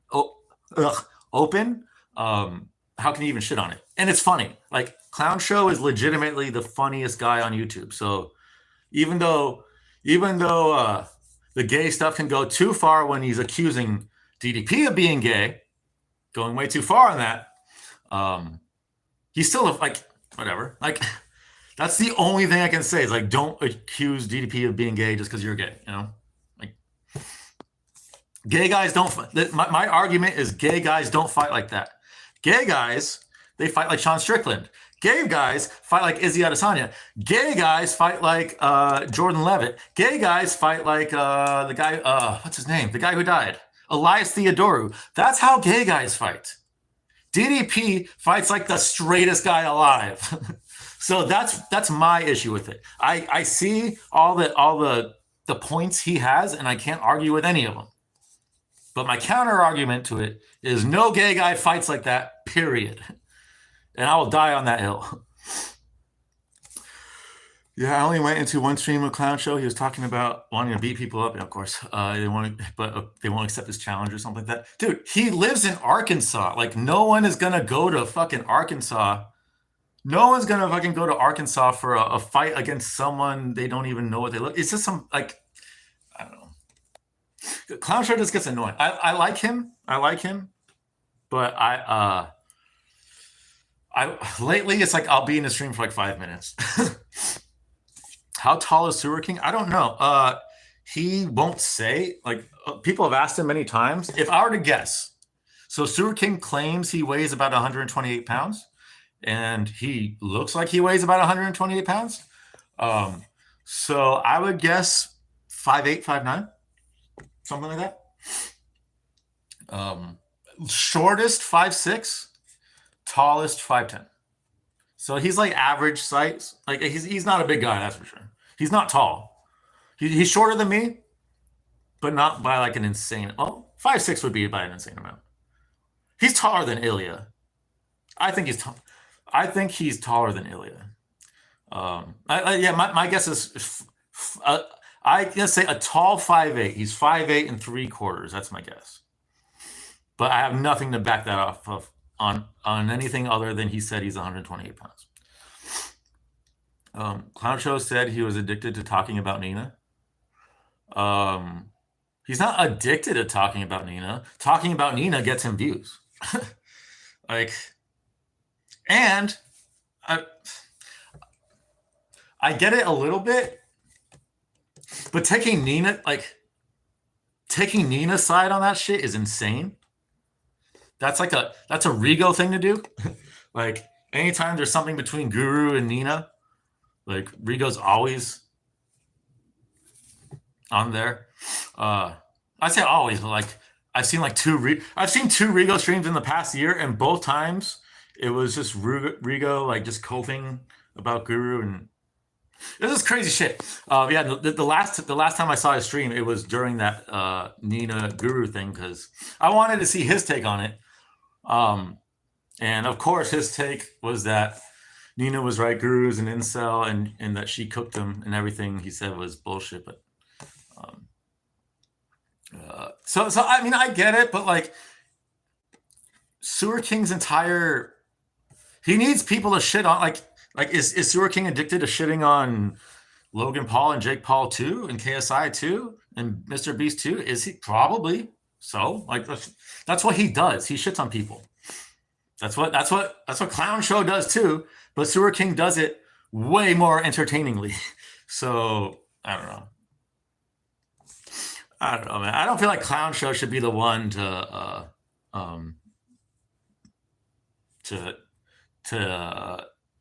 say something like that. You know what I mean? Sewer King is actually Juru in disguise. They're the same. I think Sewer King, Juru, I think is like 5'6", 5'7", something like that. Maybe 115 pounds. So I think Juru would probably have to bulk up a little bit to become Sewer King. But oh my god, it was so funny. Someone said in Musicals chat, this was a while ago, someone said that Juru looks like DJ Qualls, or DJ Qualls, whatever his name is, and it's fucking hysterical, right? And then Musical, making it 10 times funnier, said, no, he doesn't look like DJ Qualls. He looks like the guy from Road Trip, the skinny guy from Road Trip. Like, the same guy, dude. Classic Musical being old. I don't know how he's able to stream all night every night. That is crazy, and I don't know why he chooses. Well, I'm guessing he chooses to stream all night every time is because he lives at home and he doesn't have silence to do it in the middle of the day. Like, that's my guess, and that's the reason why he's always complaining about money. And my biggest issue, oh my god, dude. So I watched Clown's thing when he thought his channel was going to get taken down again for like the 1,000th time. And he's like, this is it this time. And my gut instincts was telling me that it's not going to be it. But I lost a lot of respect for him when he was just telling chat exactly how much he makes. Like, that is such a fool's move. That is such a fool's move, to tell people exactly how much money you make. Like, oh, here's my exact net worth. Like, are you a fucking retard? Like, no matter how much you make, whether you make $1 a month or $1 million a month, that is a fool's move. Like, you are fucking retarded, and you're setting yourself up for huge problems down the line if you do that. And he did it as like a cock flop type thing. It's like, you're not. That will never. You can never flop your cock like that, no matter how much, because there's always going to be someone with a bigger cock than you. Clown Show's channel died when he stopped making the Clown Show episodes. Oh my god, no, those were good. Yeah, like his actual Clown Show episodes way better than his streams, for sure. I agree. What's wrong with saying how much money you make? I'm telling you what's wrong with it. You can do it, but it's a fool's move. If you make a little amount of money, like how a Clown Show makes, and especially if you make a little amount of money, acting it like it's like a shitload amount of money, you're opening up the window for people that are shitting on you. And for someone that gets as angry as Clown Show, why would you do that? And if you make a lot of money and you say, oh, I make fucking $2 million a month or whatever, why the fuck would you do that? You're setting yourself up to get scammed and for people to attack you. You know, like, If you tell people how much money you make, regardless of how much money you make, you're setting yourself up for problems, period. Period. Fool's move. And it's just, and if you're telling someone how much money you make, it's an ego-based thing anyways. Like why would a normal, rational human being that doesn't have severely debilitating mental issues that needs to like flex on someone, why would you ever tell someone unless it was for a specific reason, like you're going into business with someone and like they need to know that, unless it's like that, there's just no reason. And I just think, especially, and for me, telling strangers online how much money you make, sign of like the lowest intelligence. Like I lost a lot of it, a lot of respect for that. But I hope he. Oh, Bear. Hi. Dustin said he wants Toptoruo next. Really? I would love to see Dustin versus Toptoruo, because Toptoruo is ending that career, dude. I would love to see that fight, though. That would be, oh my God. That'd be a boxer's dream. Oh my God, dude. I would rather see Toptoruo versus Islam. Much rather see Toptoruo versus Islam, because I think Toptoruo is the only guy who, like, he's not, I don't think he's the only guy who can beat Islam, but he's the only guy who can make it like a really cool spectacle if he beats Islam. Like if he could you imagine Ilya sparking Islam out in like the first couple rounds? Like that would be like, that's a fucking all-time moment. Like he has the ability to do that. Where like maybe Armin can beat him, you know, but he's not gonna fucking spark him out. He's just not. So that's why I want to see Ilya versus Islam. And I think Islam is the only guy that like I would favor versus Ilya. Just because he's so big, he's probably going to be able to implement his wrestling. But maybe he's not. Like he's not like Hamzat or Khabib, where he's all wrestling and on the feet, he's good, but I don't think he's going to get past Ilya's defenses, to be honest. When Clown Show makes videos on Clembat and we want pics, it's entertaining. It does. And James Lynch. I like when he makes videos on James Lynch. Those are funny. It's like the people who deserve it. When Clown Show is shitting on Guru too much, like Guru really doesn't deserve the shit. I don't like. There's some things Guru does that I think he deserves shit for, but he gets a lot of shit. I don't know if anyone gets more shit in the MMA community than Guru. So I don't know. I don't really like when comparing like personalities and stuff. I don't feel like Arkansas has any leeway to be shitting on Guru. Fairy tale. I think it's good for employees and coworkers to tell each other how much you make. Okay, that's a different reason. Yeah, if you're doing it for a reason that makes sense, like that. I mean, it depends. It really depends. Like, once again, it depends. Like if you're doing it to like, I don't know. I mean, honestly, I don't know about that actually, because that could end up for like a lot of. You could end up having a lot of issues and a lot of confrontations with everyone having known what everyone else makes versus no one having known what everyone else makes. Like the second is you're going to have a lot less confrontations in your workplace. That's for sure. So I don't know about that. Toptoruo versus Diego Lopez would be a banger for as long as it lasted, but Toptoruo is going to chin him in a minute. Like I said this before, but Diego Lopez has about like a 1-2% chance of beating Toptoruo, which is more than like anyone else because he has the athleticism to match Toptoruo. He has the speed and athleticism, and he's a lot bigger, so he can match up with him physically very, very well.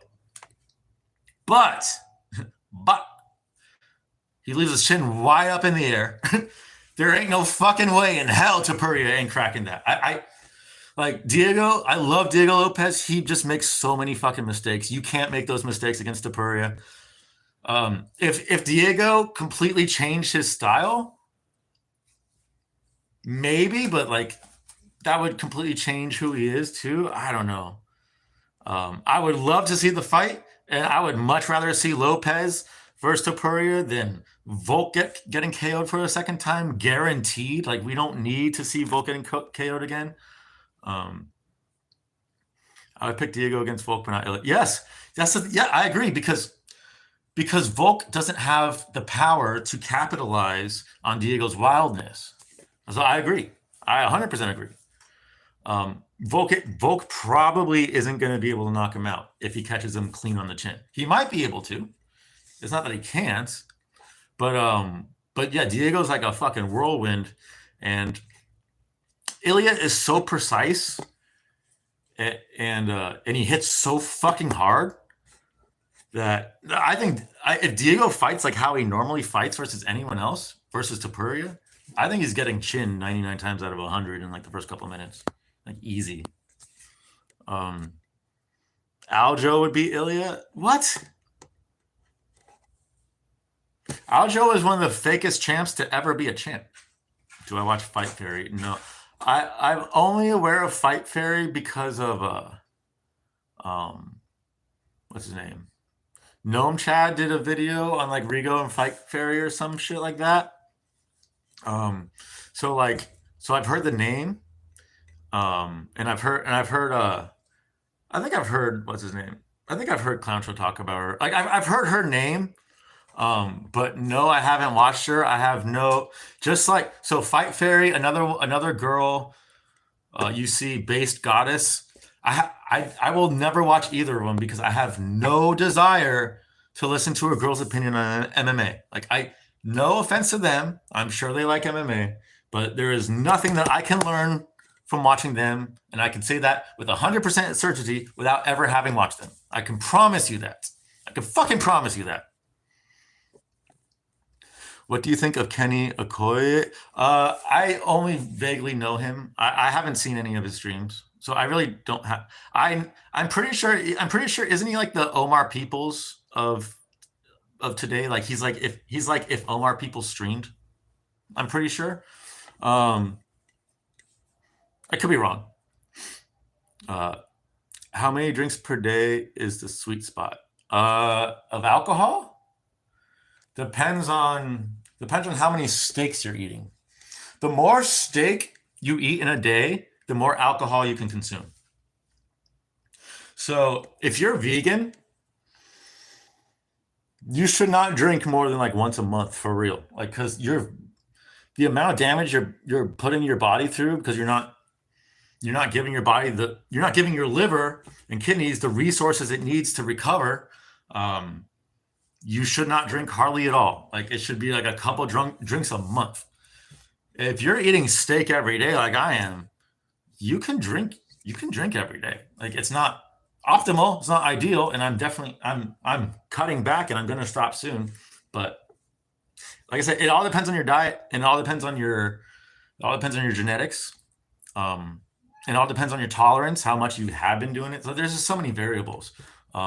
But if you want to drink more, eat more steak, eat more liver. Like, that across the board is good advice. And drugs, period. If you want to do more drugs, if you want to do more meth, if you want to do more heroin, if you want to do more PCP, if you want to do more DXM, if you want to make your body more resilient to the effects of drugs, eat more steak. Promise you that will help you recover more than anything else. I'm a big fan of Base Goddess. She demasculates me every day. Does she really? It's okay, Bobby. I've seen her in chat. Like, she seems fine in chat. I've seen her in chats. Like, she doesn't bother me. But literally the only thing that bothers me about her is that her name is Base Goddess. It's like, I'll tolerate you in chat, but I'm not gonna fucking watch your fucking shit. I'm not gonna watch your channel. Like, because if you It's just such a it's such a microcosm of where all girls at fucking not all girls, but any girl with social media is at with in today's age. Like they all think they're fucking goddesses. They all think they're fucking like super attractive and like because thousands of guys will like their fucking stupid fucking bikini photos on Instagram or their OnlyFans and shit. Like these girls have such an inflated sense of their own attractiveness. So whenever it doesn't matter how hot the girl is, if I ever see a girl refer to themselves as attractive, it's an automatic like massive turnoff, like huge turnoff, because so many girls do that these days. He's the guy that glazes Izzy and Usman. Okay, well, anyone who glazes Izzy and Usman, I disagree with on a fundamental level because Izzy and Usman are my Izzy, Usman, and Wonder Boy are my three least favorite personalities in all of UFC, maybe ever. I like to me they're the three fakest pieces of shit. Like all three of them. The first time I saw them, I could just see through their bullshit. Like their veil. They all have different things, fronts that they put up, but all three of them, it's all so blatantly false, and yet so many people buy into it. It's crazy, and that's what I hate. I don't hate so much at the fact that they're fake. I hate the fact that people buy into it. You know, like how are there not more people like bullying Wonder Boy to be his asshole? So Wonder Boy is not a nice guy. I'm telling you, he's not a nice guy. I can see it. Like there is something evil that is fucking just wants to come out, and so he has to release that out somehow. So he's doing some crazy fucking shit. If he was just himself, if he just let that aspect of himself out in like normal everyday scenarios, he probably wouldn't be killing hookers and shit. Rigo should have respected you more.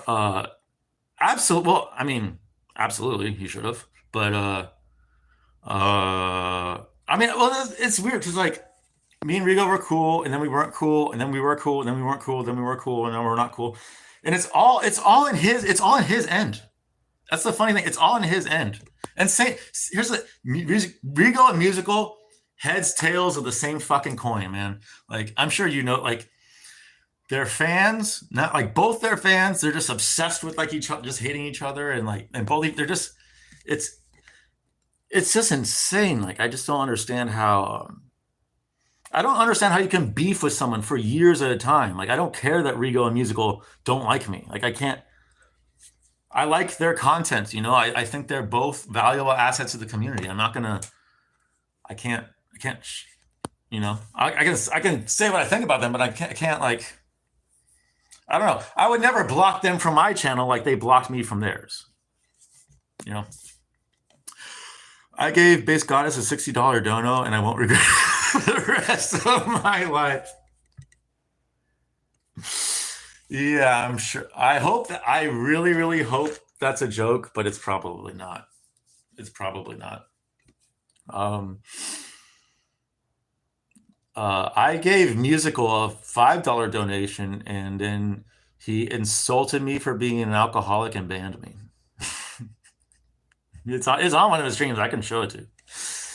I can find it. It wasn't that long ago. It's like 2 months ago. I don't donate to like donating is like I donated to Rigo a few times. I donated to Musical a bunch under not Sick Soul, like under not me, like not Calrat either, basically.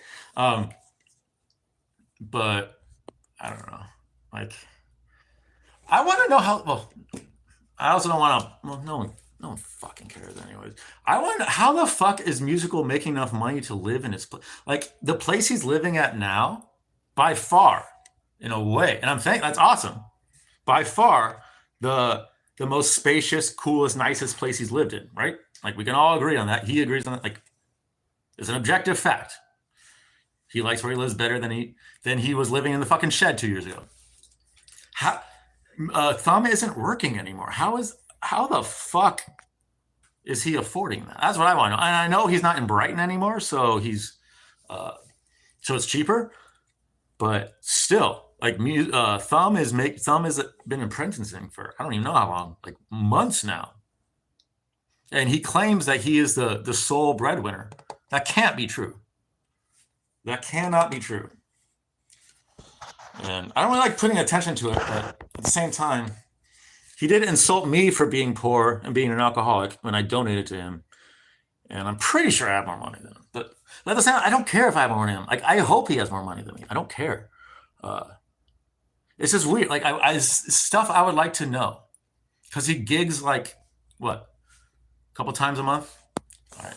I need to stop talking about musical because the fucking views are fucking dropping. No one cares about music. I get it. No one cares about musical. Okay. Maybe on that note, I should fucking quit. It's been a while. Any questions from you guys before I go? Because I think I need to go. I think I'm running out of steam. Yeah. Any questions? I'll give you guys 2 minutes because there seems to be like a delay and stuff. And if not, then thank you for watching. And Larry says thank you as well. You get to see Larry. He's in his. Say hi, little guy. Say hi. The cutest little kitty in the whole world, bro. Get kitty cuddles every single day. Okay, well, on that note, thank you guys for watching. Don't continue to give Base Goddess a $60 during. Oh, I mean, you could do what you want, but I just think giving women going yard. Yeah, I need a yard. I need a big yard. Well, actually, I have not yard today because I yard so much yesterday because of DXM. I yard for 2 straight hours, and then the past 3 days I yard more than I probably have in any 3-day period in my life. So it makes sense that I wouldn't yard today. But yeah, thank you guys for watching. Love you guys. Take care, and I don't know what to say. I'm trying to. Hold on. Why isn't it? Wait, why isn't it? I'm pretty sure. Wait. Hold on. Oh wait, no, I got it. Oh no, it's right there. It's right there. Okay, I got it. Wait, no.